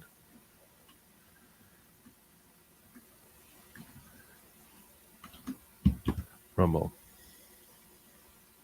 All right, so it's there. If you want to refresh, you can get that link there. I'm going to pull up that I'm going to pull up that Barnes article in just a moment. Those against JD is that he did not like Trump 2016. I also didn't like him in 2016. But I think we covered that. Kathy, a realty in Jersey, says, I'm skeptical about JD. He was harsh anti-MAGA. It's an interesting DJT pick since loyalty is paramount to him. That's a great point. That's a great point, Kathy. It is a weird thing for him to pick. Maybe Trump is changing. Call from. Hey, this is AJ. AJ. Hey, how are you, man? You have a great radio voice. Oh, thanks. I've been a DJ for quite some time, so I appreciate you on that one. No, it was very distinct. As soon as you said, "Hey, this is AJ," I was like, "Okay, this is not a voice I come across very often." So, well, we talked. Actually, we spoke about a few weeks ago, back when everything started happening with our lawyer friend, and we had a great conversation about that when you had the phone lines open. So, Raketa's situation. So, I'm so grateful to be able to speak to you again. I am so excited to celebrate with you that over 100,000. That is huge, my friend. Congratulations. Now I'm a real channel. Now I feel like you real are always channel. a real. At 100,000, I'm like, yeah, okay, that's a real channel now. No, it's funny. Yeah, during that whole time frame, I was driving, and it seemed like Goveas popped up. You know, hey, Goveas was live. Yours didn't, for some reason, populate. Watching Robert Goveas, and we watched it live on that channel, and I switched over to yours. So it was fantastic. I don't think I shared here, by the way, how cool this dude was. I cannot express just how amazing Robert Gouveia was. I think it's actually a very cool thing for me to do. I think I'm going to do that right after this, just so people can. Maybe I'll say it for the 100K. I'm going to say it for the 100K show. If those of you who missed it, what Robert Gouveia did when I was 100 people away is just. I don't know if I've ever seen anyone do that before. It was the coolest thing in the world.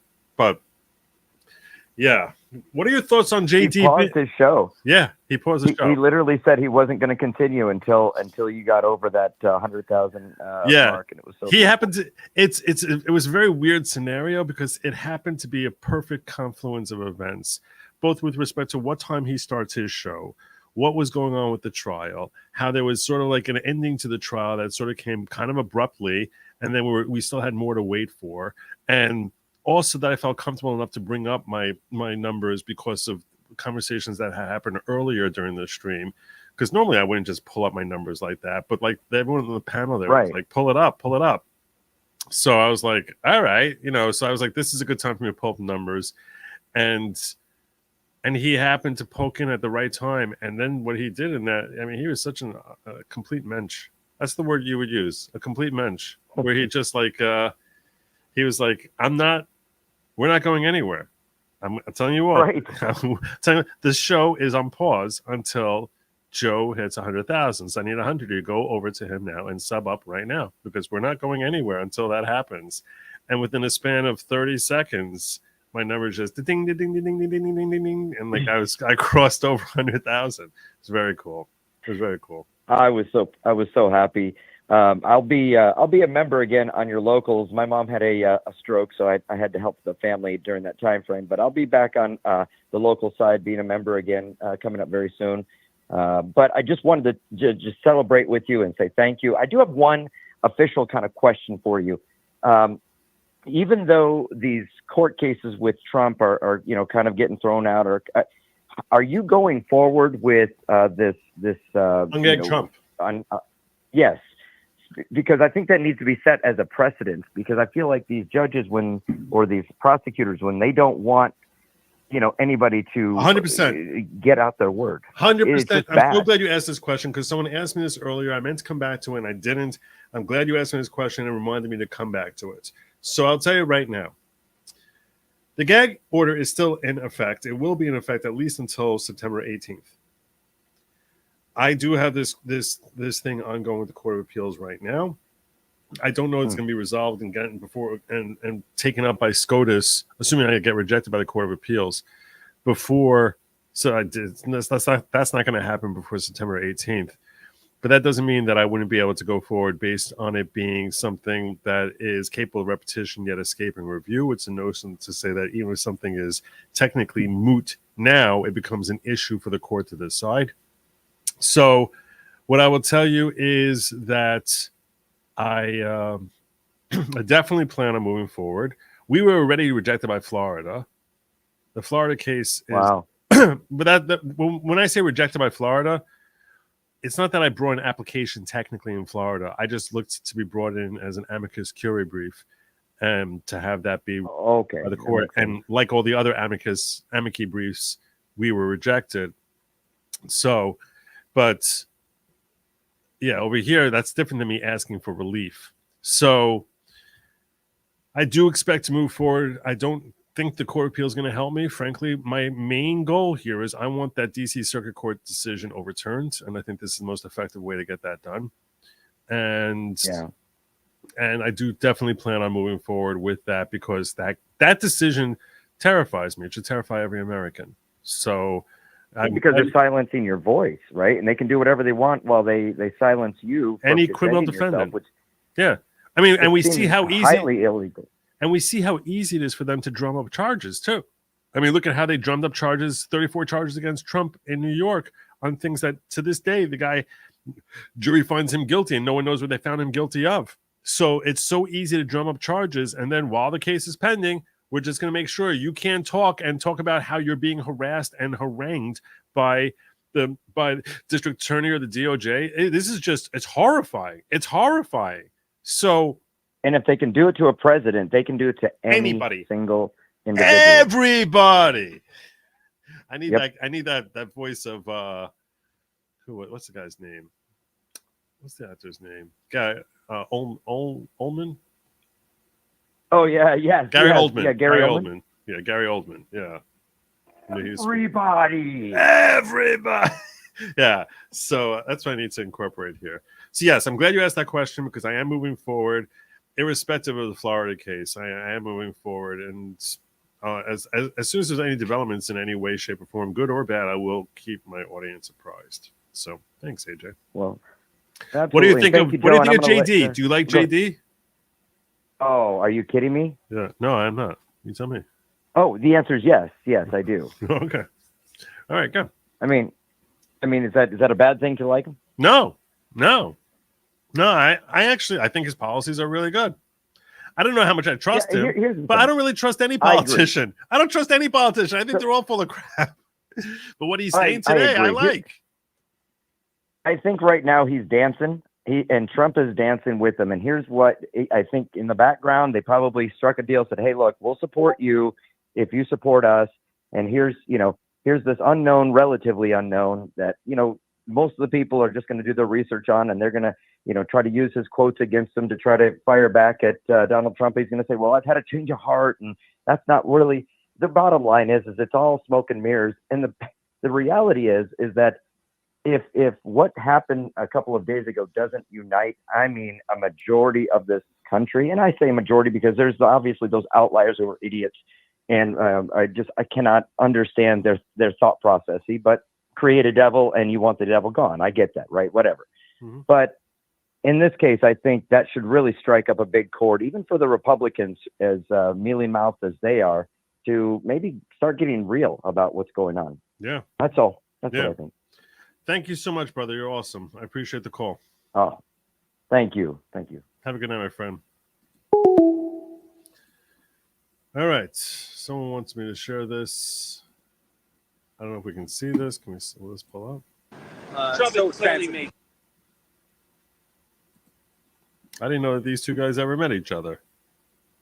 I guess it makes sense.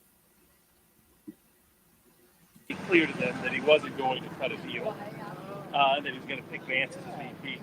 And so it was assassinated before he could be nominated and before he can declare who's VP. What is the different legal context now that he's officially? They can't take him off the ballot, so and Vance is his replacement no matter what. So now that I think that's why they accelerated today. They decided to get the nominations done before 5. Oh, they're in Wisconsin. Oh. All right.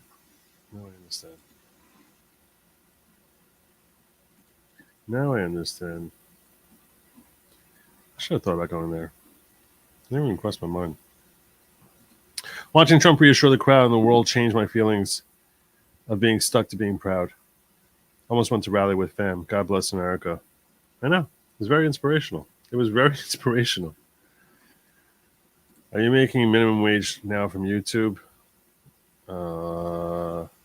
It's funny you asked that question. I'm doing a little bit better than minimum wage. I'll tell you that I do have the phone lines open still, by the way. I think that it's funny that you're asking that question today. As it happens. Call from. This is Thad the Man. To accept, press 1. To send a voicemail, press 2.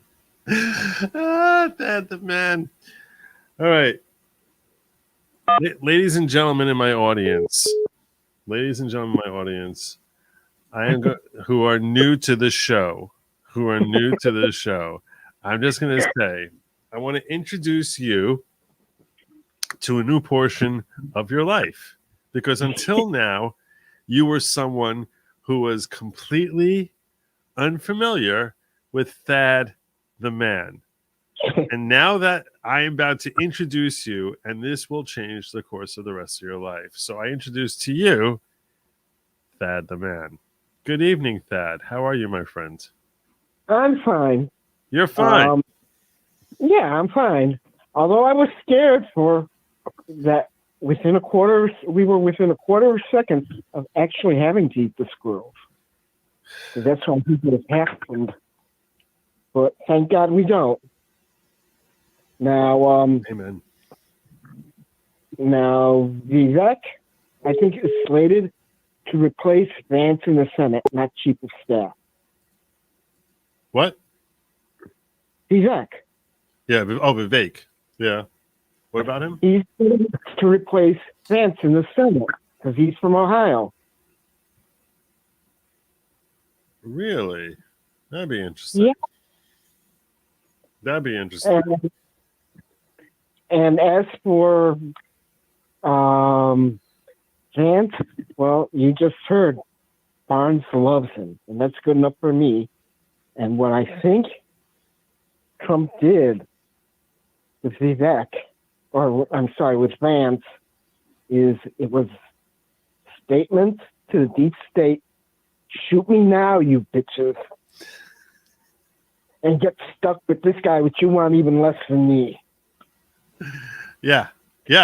Yeah. Why would you do that? Why would you do that? That's like putting a big, massive target on your back. Why would they do that? It would be crazy.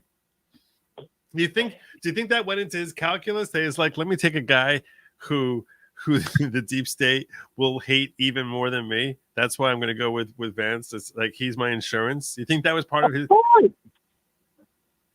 Everyone was, not everyone, but most people were saying it before. That is 4D chess. That is 4D chess. That he's like, nah, I'm going to take the guy that you're not going to want to have replace me. That's what I'm going to do. I'm going to double down with this guy. Wow. That's an interesting thought, Thad. An interesting thought. What else you got on your mind tonight? That's it for tonight. I don't want you to lose too many viewers. No, you're awesome. Are you kidding me? Are you kidding me? I built you up like that, and now you were just like a typical caller with good insight, but nothing like Thadian. There was nothing remotely Thadian about this call. That was just like your standard good insight that I get from my callers. I like that thought a lot. I think that type of 4D chess is a wise. He probably has been. That's probably got to be a factor for him. So I want to take someone who's going to help me stay in power throughout the entire 4 years. Interesting call. Thank you, brother. Bye. Have a good night. That's a really great thought. Oh, so the reason it's interesting is because they blocked my thing. They blocked my video last night, and they won't let me unblock it. Call from Rokem. Yo. Hello. Hi, Joe. Cars. How are you doing tonight? Thank God. How you doing? Doing well. Enjoying your new grandchild? Very much. Yes. You heard I was Sunday. Yeah, I heard. Best time of my life. At least there are 4 people willing to smile when they see me. There you go. I was thinking about something that I wanted to run by you. One group that Mr. Trump has a significant problem with is suburban white women. Yep. And I saw something that I don't know if this is relevant or not, but this is just something that I saw posted on Twitter. Somebody named Stephanie. Graduated in 2012 with a degree in women's studies. Cried in 2016 when Trump got elected. Lost touch with the Dems somewhere around Me Too.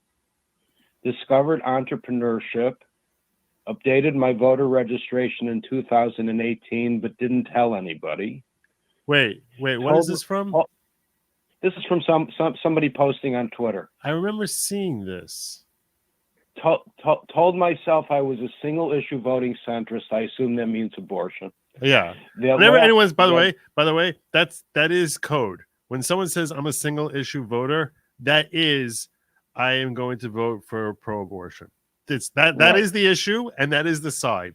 Have you ever heard anyone say I'm a single issue voter on anything but abortion? I have a relative that's like that. On what? On non-abortion? On abortion. Yeah, exactly. But I'm saying is, have you ever heard anyone say I'm a single issue voter on education? Yeah. I'm a single issue voter on any other topic other than being pro-choice. Second Amendment. You know some people who are that hardcore that they're a single issue voter on Second Amendment? Not that I know, but I can conceive of it. You know, that's a great call, by the way. I do think that would be like next in line. That's a really And by the way, about abortion, it goes either way. I mean, pro or con. I mean, the single issue people are pro or con. I never hear from single issue pro-choice people. Sorry, pro-life people. Pro-choice, yeah. I never hear from single issue pro-life people. Yeah, but they're so passionate about it. I'd imagine they are. Here's the kicker. The last 6 to 12 months, I believed I was going to abstain from voting in the upcoming election because the options are equally terrible. But watching Trump survive an assassination attempt and act like a total effing savage just shifted me into some strange patriotic gear that my fancy feminism white man bad infected brain never showed me.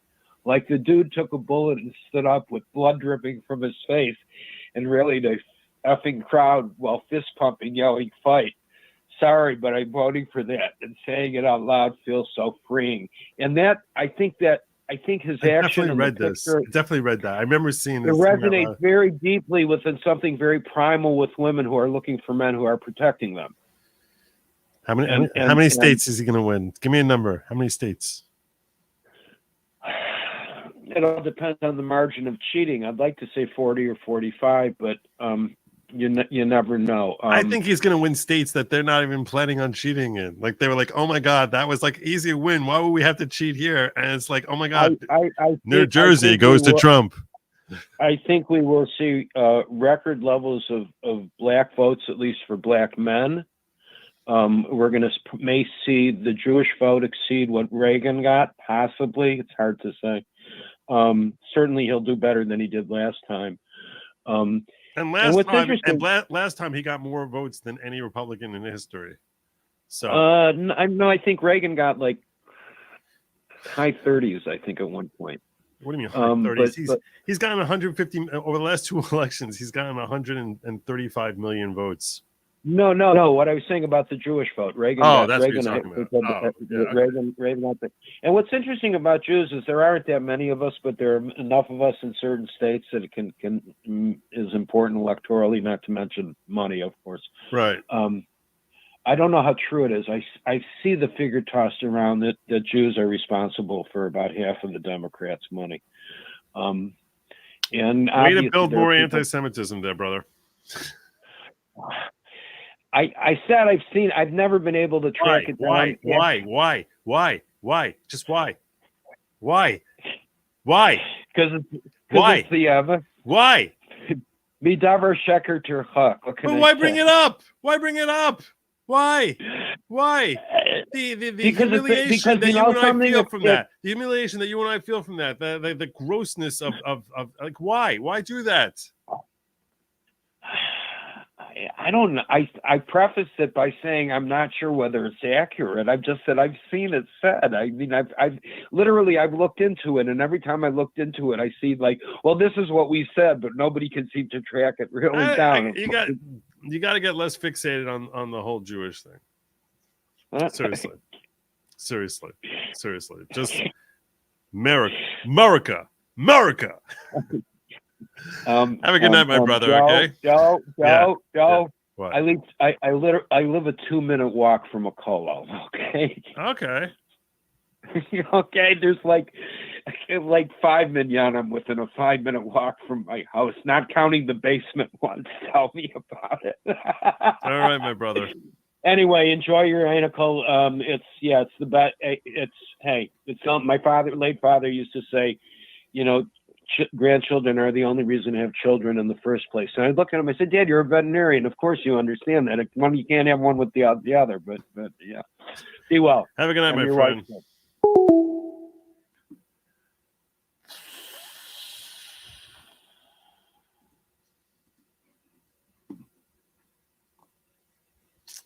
Ohio Law State's Governor DeWine gets to name Vance's replacement to fill out his term. Rest of the year, Dowd will appoint an R, but Vivek says he's open to it. He's not going to appoint Vivek. No way. Hey. Call from Slidey Pie. Slidey Pie. Hey, Joe. How you doing? Great. How are you doing? Good. Can you hear me okay?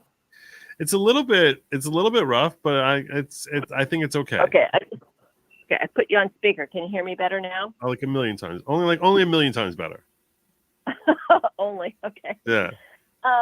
Okay. I might be the outlier here, but I don't even know who JD Vance is, and I thought I was kind of in the know, but I don't know who the hell he is. Okay.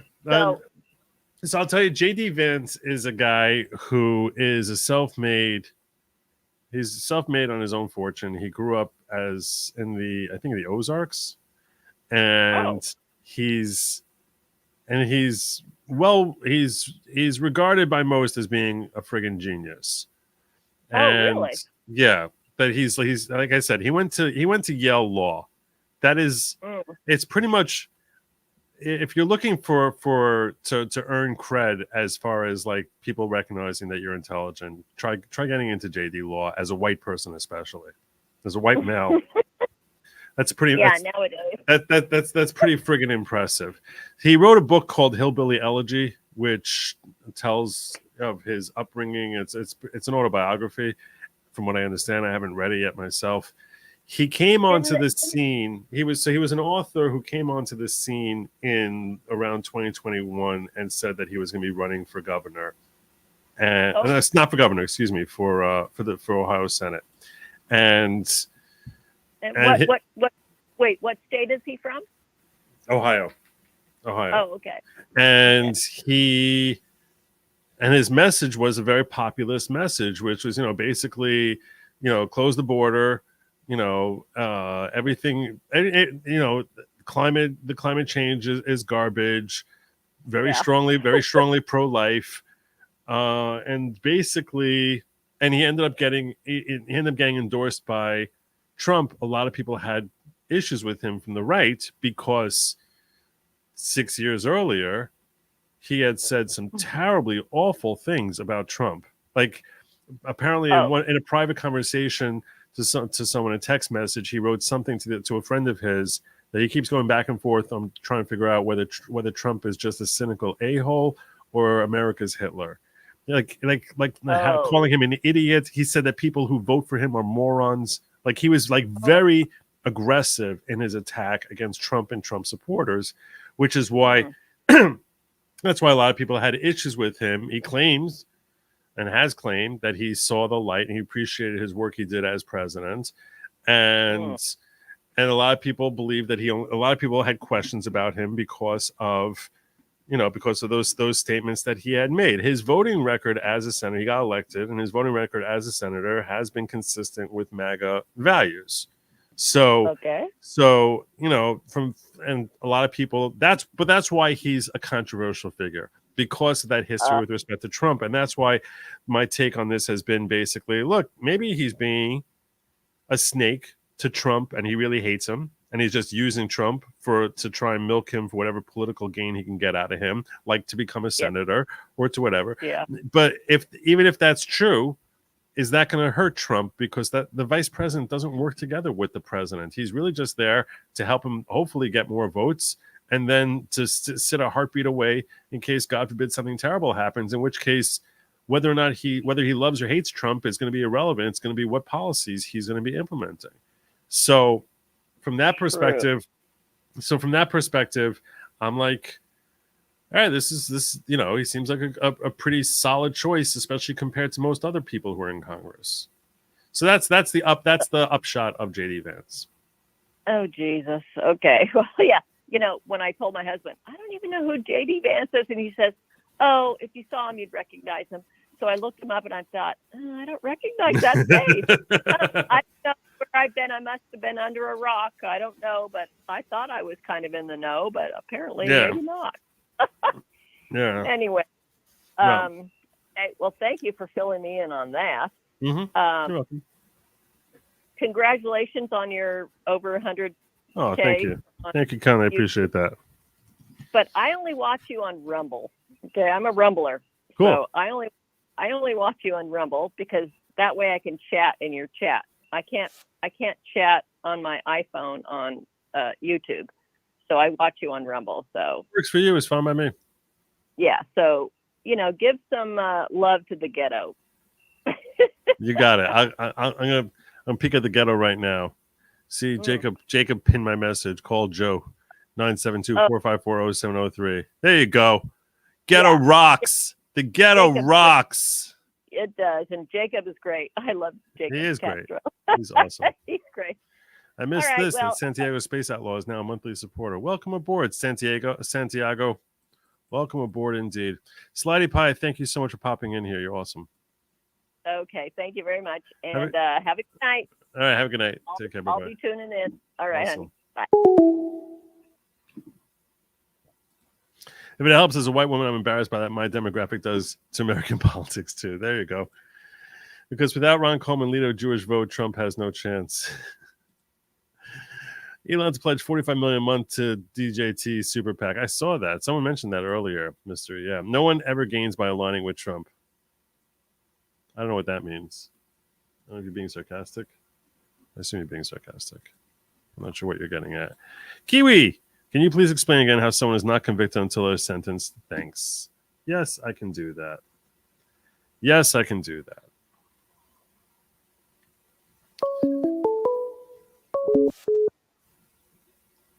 Call from Bella. Bella! Hello. Hey, look at that. Hey. I have the king, and I got the king of recruitment calling in, and now the queen of recruitment calling in. Can you give me 1 second while I just explain this question that Kiwi asked me to explain Yeah, again? sure. Okay. The way it works, I can certainly profess with respect to the state of New York, okay, is something that probably surprises a lot of people, which is that nothing is considered official in the state of New York until it is entered with the clerk of the court. It is the entry with the clerk of the court that is sort of the dropping of the hammer that makes something official, that it's now cemented, that this is the status of things.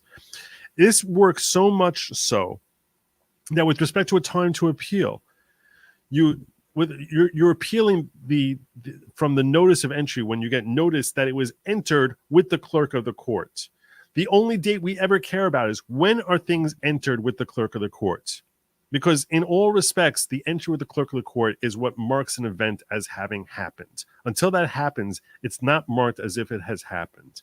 Now, with respect to criminal convictions, from what I have seen in New York, and I have been talking about it a lot because I threw up a comment with David Pakman, who's a hardcore leftist, who made the argument that, MAGA's gets into a tizzy when you make the accurate statement that Trump is a convicted felon, and I responded inaccurate because he's not a convicted felon until it's entered with until a judge signs off on that and it's entered with the clerk of the court.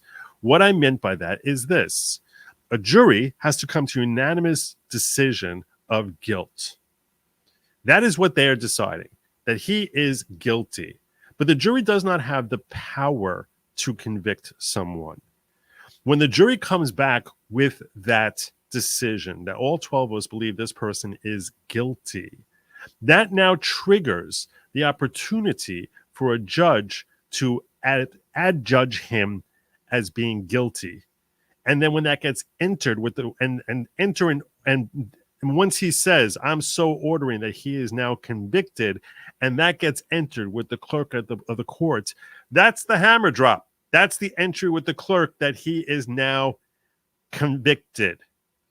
But when a jury comes back unanimously and says, we find him guilty of counts 1 through 34 or 1 through 187 or count 1, whatever it is that they find him guilty of, they don't have the power or authority to issue an order that he is now convicted of the crime. And many times, not often, certainly it's in the strong minority. Many times, but in history, it's happened that a jury will come back and say, we're convicting someone. And a judge says, we find him guilty. A judge says, no, I'm overturning that because as a matter of law, I don't think that you should have ever been, you could never have, no jury could reasonably have found for his guilt, in which case that person is not considered convicted. He's never been convicted because it's never been adjudged by a judge and then entered with the clerk of the court. That's my point. Now, in this particular setting, as far as I understand, he never recognized and entered that there is this guilt verdict. If he had done that, in that case, he would be considered convicted. I don't believe that Judge Merchan did that. I think that they tend to do that at sentencing, which means that technically right now, Donald Trump is not a convicted felon. He has not been convicted. And I also follow up by saying, given what Judge Merchan said in his last order in the beginning of July, where he said that he's postponing sentencing until September 18th, if still necessary at that time, is a signal that Judge Merchan thinks that either because of the decision, the Supreme Court decision about immunity, or because of the Court of Appeals or some other court, that he may never have an opportunity to enter sentence against Donald Trump.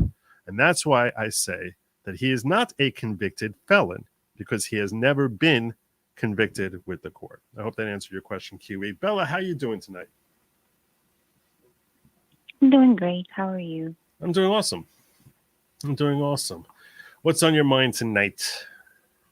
Nothing. I'm just calling due to peer pressure. You just told me what? Due to peer pressure. To peer pressure? People were telling me to call. Yeah. Oh, people said, Bella, call. Bella, call. Yeah. Why So I call. are people peer pressuring you? That's I not don't cool. know. That's not cool. They It's think a cult. well, you are very, very generous in bringing people into the following. So I'm glad it gives me an opportunity to say to you, thank you for your Oh, it's my pleasure. remarkable support of all the work that I do here. So I am glad you called in. Do you have any thoughts on JD Vance at all? I don't know much about him, to be honest. Mm-hmm. Okay. All right. Yeah. Well, I read off some of his policies. Were you here when I read that off? I don't know if you were here for that. Yeah, I heard you. Yeah. So are those consistent with what you'd be looking for in a politician? Are you Yeah, pro-life? Yeah, of course. Okay. Do you believe that we need to do stuff about climate change? Climate change is a hoax. Okay. So there you go. Yeah, You think we should close the border? of course. Then you like JD Vance. It's really that simple. It's really that simple. I mean, as far as you like his policies, I don't know if you like him personally, but you guys are going to see in the. I hope there's going to be a debate between him and Kamala, because you're going to see the guy's really smart. He's a really smart guy. So, all right. If you have anything else you want to drop on me, Bella? No, congratulations on the 102,000. Oh, thank you. Thank you so very much. Will we have a 24-hour show? 24 hours. I wasn't thinking about doing that. I was not thinking about doing a 24-hour show. Well, we need to celebrate. Yeah. I don't know if we need to celebrate for 24 hours, though. I don't know if I need to do that. Okay, 6 hours. 6 hours. That I could do. I could do a 6 hour. You talked me into. I was going to do 4. I could do a 6 hour show. I could do that. All right. You know what? You talked me into it. There you go. There you go. You're gonna sit through all 6 hours? Are you gonna sit through all 6 hours? Yeah. I was actually thinking. I don't know, are you watching the screen right now? Can you see me right now? Mm-hmm. I was actually thinking about auctioning off one of these, the first one of these at the thing where I have my digger coins. So I was actually thinking about. I was thinking that maybe I would auction 1 or 2 of them off as a way of celebrating my 100,000, because I have 9 of these. I'm supposed to have a 10th one, but I have 9 of these, and I was thinking that maybe I would want to hold an auction for that. Maybe I'd bring some folks in, like Viva Fry. Maybe see if I can get Nick on here, because I haven't seen him in ages. And folks like Legal Vices, Kurt, maybe Robert Barnes. Who would you want me to bring in? I enjoy solo shows, but Who? bring in whoever you want. All right. All right. Yeah. Well, Bella, I thank you so much for the call, and I'm gonna let you go. You did great. You did great. Okay. Thank you. Have a good night, Bella. Thank you so much for everything. Thanks. You're You awesome. too. Bye bye. The Bella Stella. There you go. The Bella Stella. All right. I was thinking I would have it Sunday night, assuming I have like a 6 hour show. I don't know. I got to figure it out. Bella ciao, bella ciao, bella ciao, ciao, ciao. I became a big fan of that song. Call from Liz. I became a big fan of the song Bella Ciao after. I became a big fan of that song. Heck, I'm hearing echo. Call from Liz. Liz, you there? I am here. All right. Okay, Joe. Okay, this is okay. We have to talk about the election coming up. Okay. There are some guys that I'm listening to on YouTube that have this theory, and I want to hear what you think about it.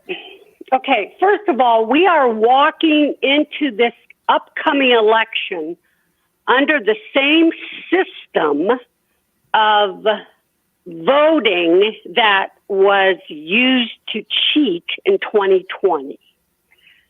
So some of the guys that I'm listening to are saying that their theory might be that, and it's a weird theory, that they will allow Biden to steal 2024 so that all of America will walk around saying, what in the bloody hell is going on?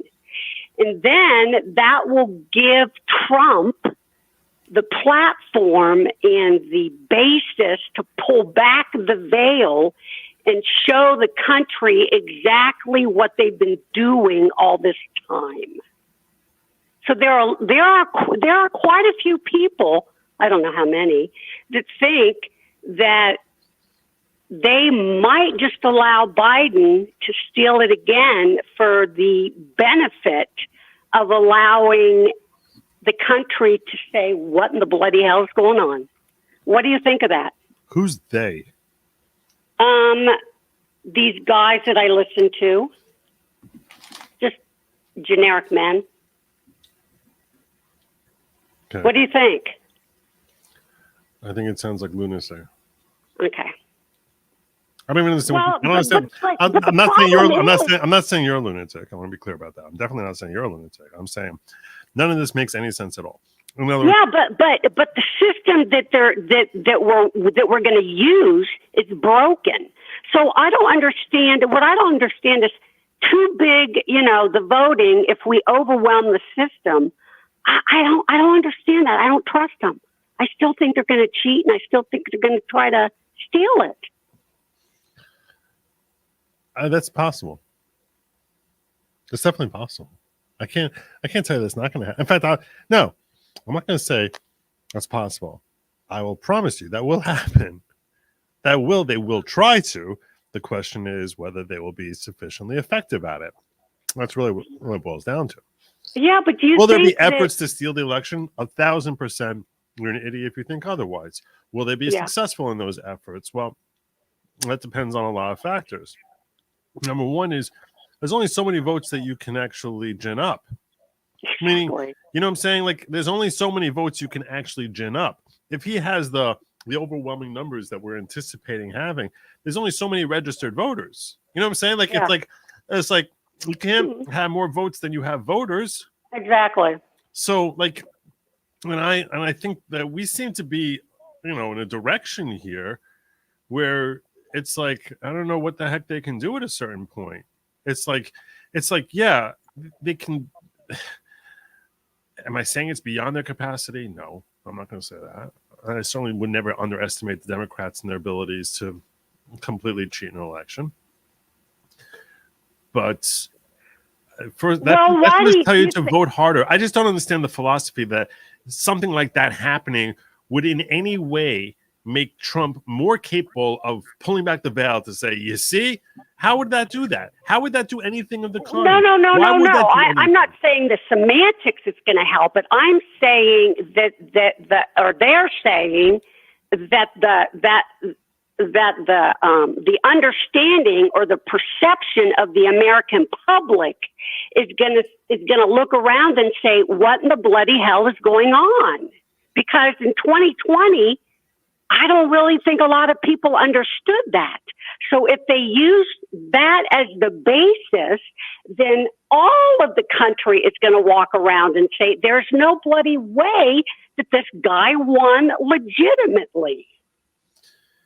Right. Well, I'll tell you right now, we should always be on the alert for them to cheat. They will cheat. The question is how much they get away with it. And also, I think we're a lot more attuned to watching for it now than ever before. So yeah, but watching for it and preventing it and circumventing it is completely different than just watching it and hoping that we overcome it. No. I think that there's stuff that's going on that we are not even aware of. Oh, I'm sure that's true. I have a friend who works with Steve Bannon, and they get together all the time, and she's telling me that they now are circumventing the country and literally hiring 50, 60,000 people so that when they do fire these deep state people, they want to make sure that they put in MAGA people. Okay. Yeah.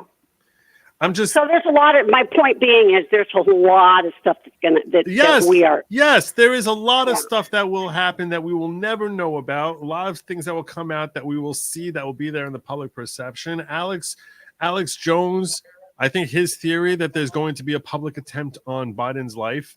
I think that is a very likely thing that they may try and employ in order to try and garner sympathy back now.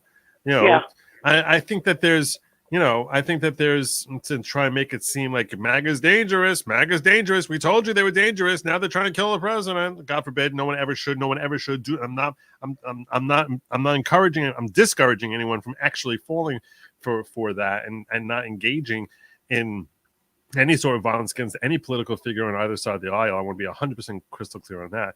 My point is, I think it's only July, and there's a lot of time. There's a lot of time for gamesmanship, and we will definitely see gamesmanship.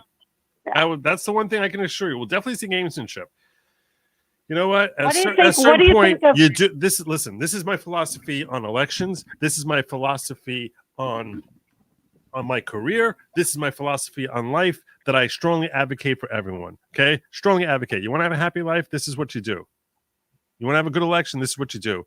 You do everything you possibly can that seems reasonable, and then you close your eyes and pray to God. Yeah. That's it. That's all you can. But you can't sit here worrying about what's going to happen because then you're just going to be miserable forever. Yeah. So I gotta tell you something. At the end of your shows, when you look into the camera and you say, Godspeed. Oh my gosh, it almost makes me cry.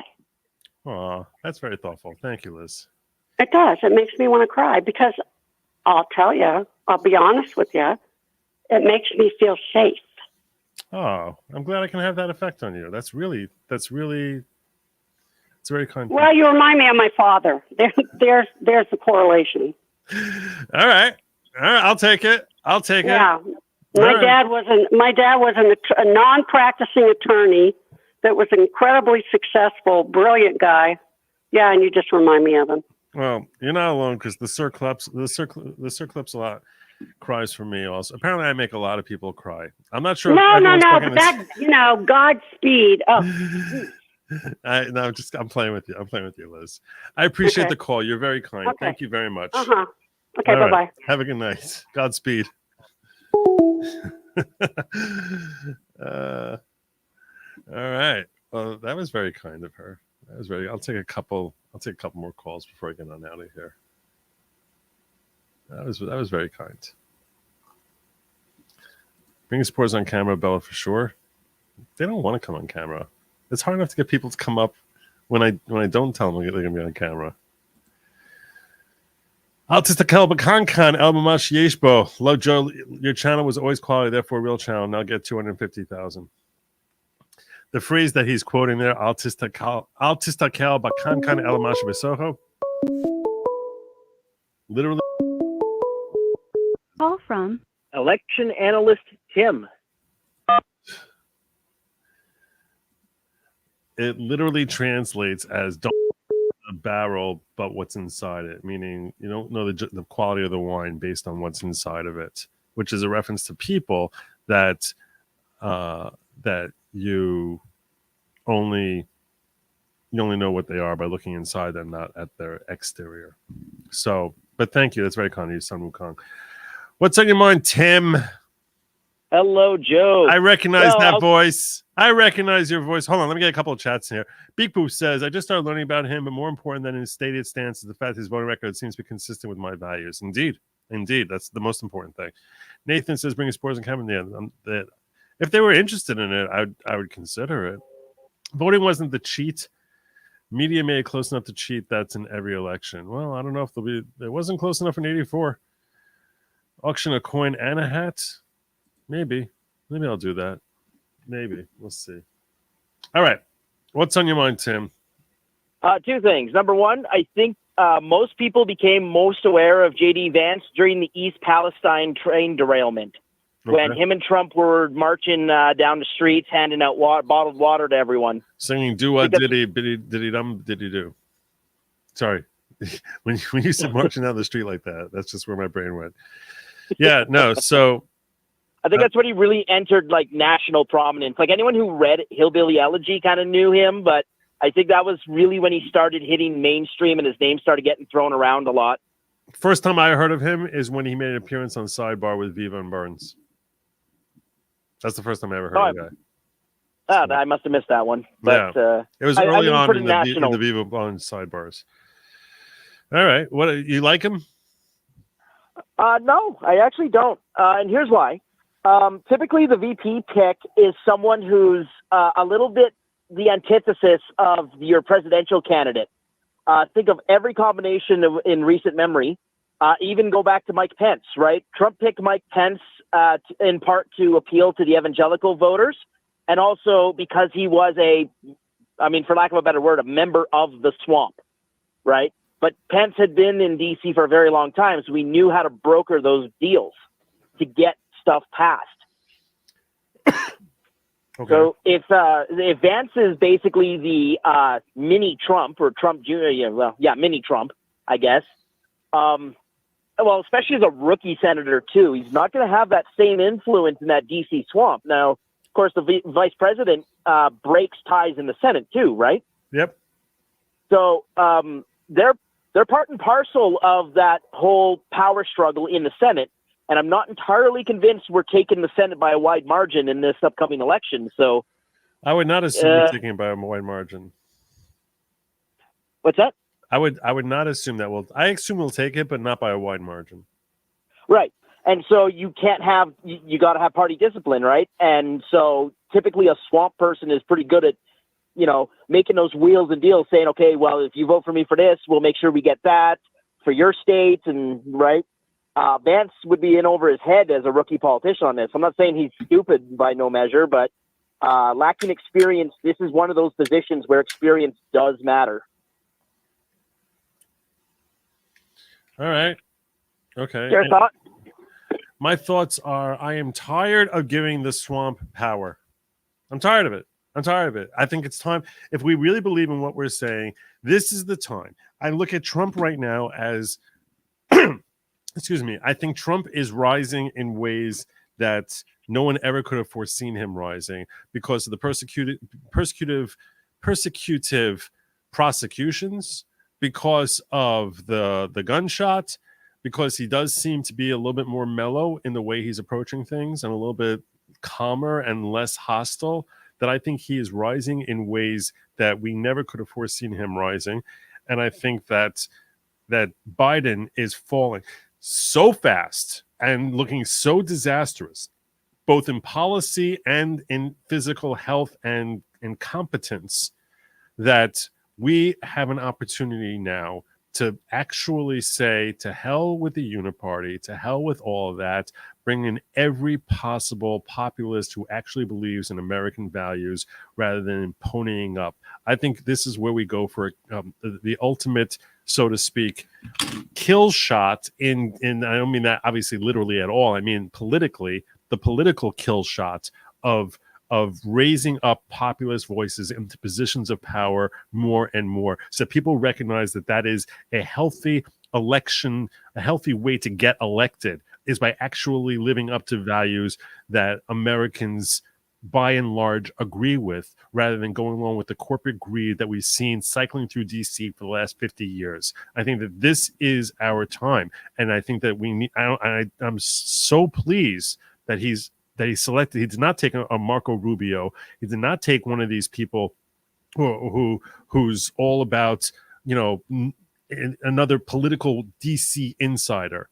I am so pleased about that, because it sends a message that if you want to rise in DC, you have to be someone who's standing up for American values. That means secure border. That means putting Americans before Ukraine, before the Middle East, before anyone. That you put American value, that you're elected to represent Americans and you're going to take care of Americans. It means understanding the limits of federal government and not trying to broaden its reach, but to recognize that, hey, you know what? Abortion is not our area. That's for individual states.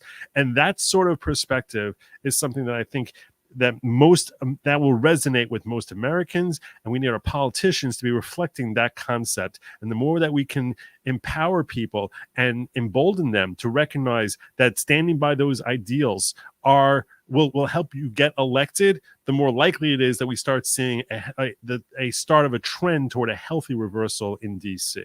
So I'm on board with Vance. The more I think about it, the more on board I am with Vance. That's my take. And perfect. I'm fine with doubling down. You're right. Are they normally opposite to each other? Yes. In this election, no. Let's go for it all. This will be a weird election. Now watch. I'll give you a little bit of not any harder because of this. You know what I'm saying? Like it's like they want Trump.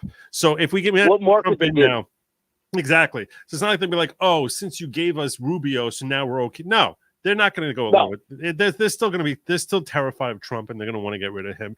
And if he's able to get in there despite all of that and can sweep on in with him someone who's got a populist type of vision, I say, God bless. Let's do it.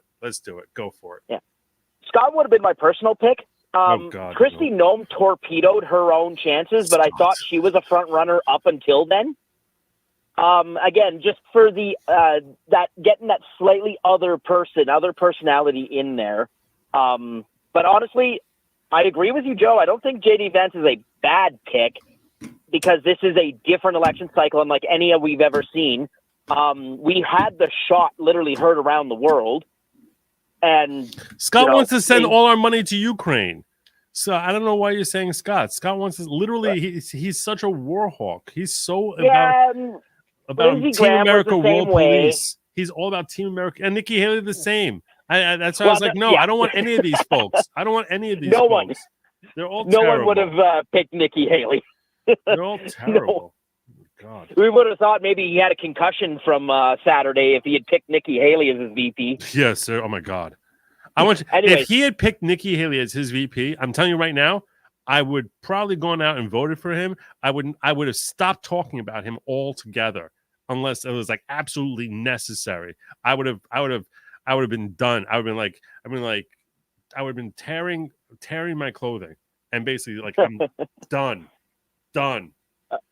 Yeah. So let me give you a little bit of numbers analysis too, because that's what I get paid for, right? Yep. But I need you to wrap up in the next like 120 seconds. So okay, I'll give you 30 seconds then. In 2016, Hillary beat Trump in Minnesota by less than 100,000 votes. In 2020, Biden beat Trump by 213,000 votes. The turnout difference was 6%, mostly in Hennepin, Ramsey County, Minneapolis, St. Paul. It was that black vote that got suppressed. They didn't want to come out for Hillary. They came out for Joe Biden. If that repeats again, you might see them steal Minnesota. It would be like the best case scenario, right? Bloodbath, 33, 34 state win for Trump. But keep an eye on Minnesota. If Minnesota flips, you know it's going to be a really good day. Oh, yeah. All right. We can start taking the White North. You know it's going to be a great day. All right, my friend. Thank you so much. Congrats Have a great on night. 100. Oh, thank you. Thank you so much. Have a good night. Take one or two more before I get on out of here.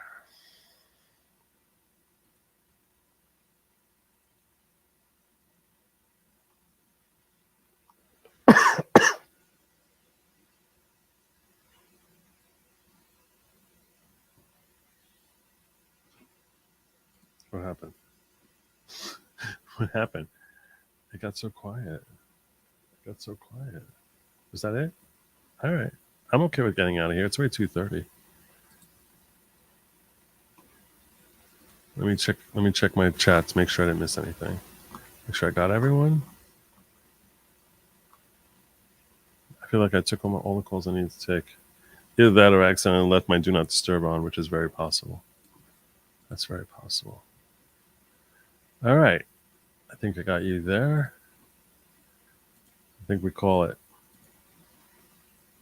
It's getting time to call it. Why don't I see? I moved it over here. That's what happened.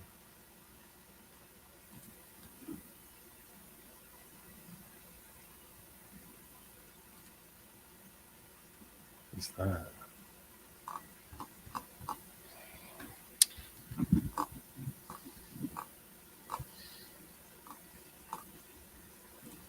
I'm checking locals because last night I felt very guilty that I missed locals chats. And that made me feel bad. All right, we're good. I'm going to call it here. Tomorrow, I'm going to try and do a local stream at some point tomorrow. We had a whole bunch of news today and ended up on Spaces for a long time today. But I do plan on doing that tomorrow. And yeah, if you have any suggestions as to what you think I should do to celebrate 100K, let me know. Goodlogic.locals.com. Goodlogic.locals.com. I really need to go eat anyway. You all saw me munching in between here, but I'm feeling kind of hungry. So have a good night, my friends. I thank you so much for joining and participating. Those of you who called in and shared your thoughts. I will see you all, I guess, tomorrow. That's it. You know what they say.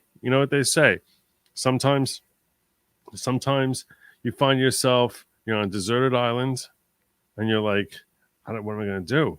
I'm going to starve. Still, I don't care. Do not. They want you to. Reject it. Rebel. Do not eat the bugs. Have a good night, my friends. And as always, Godspeed.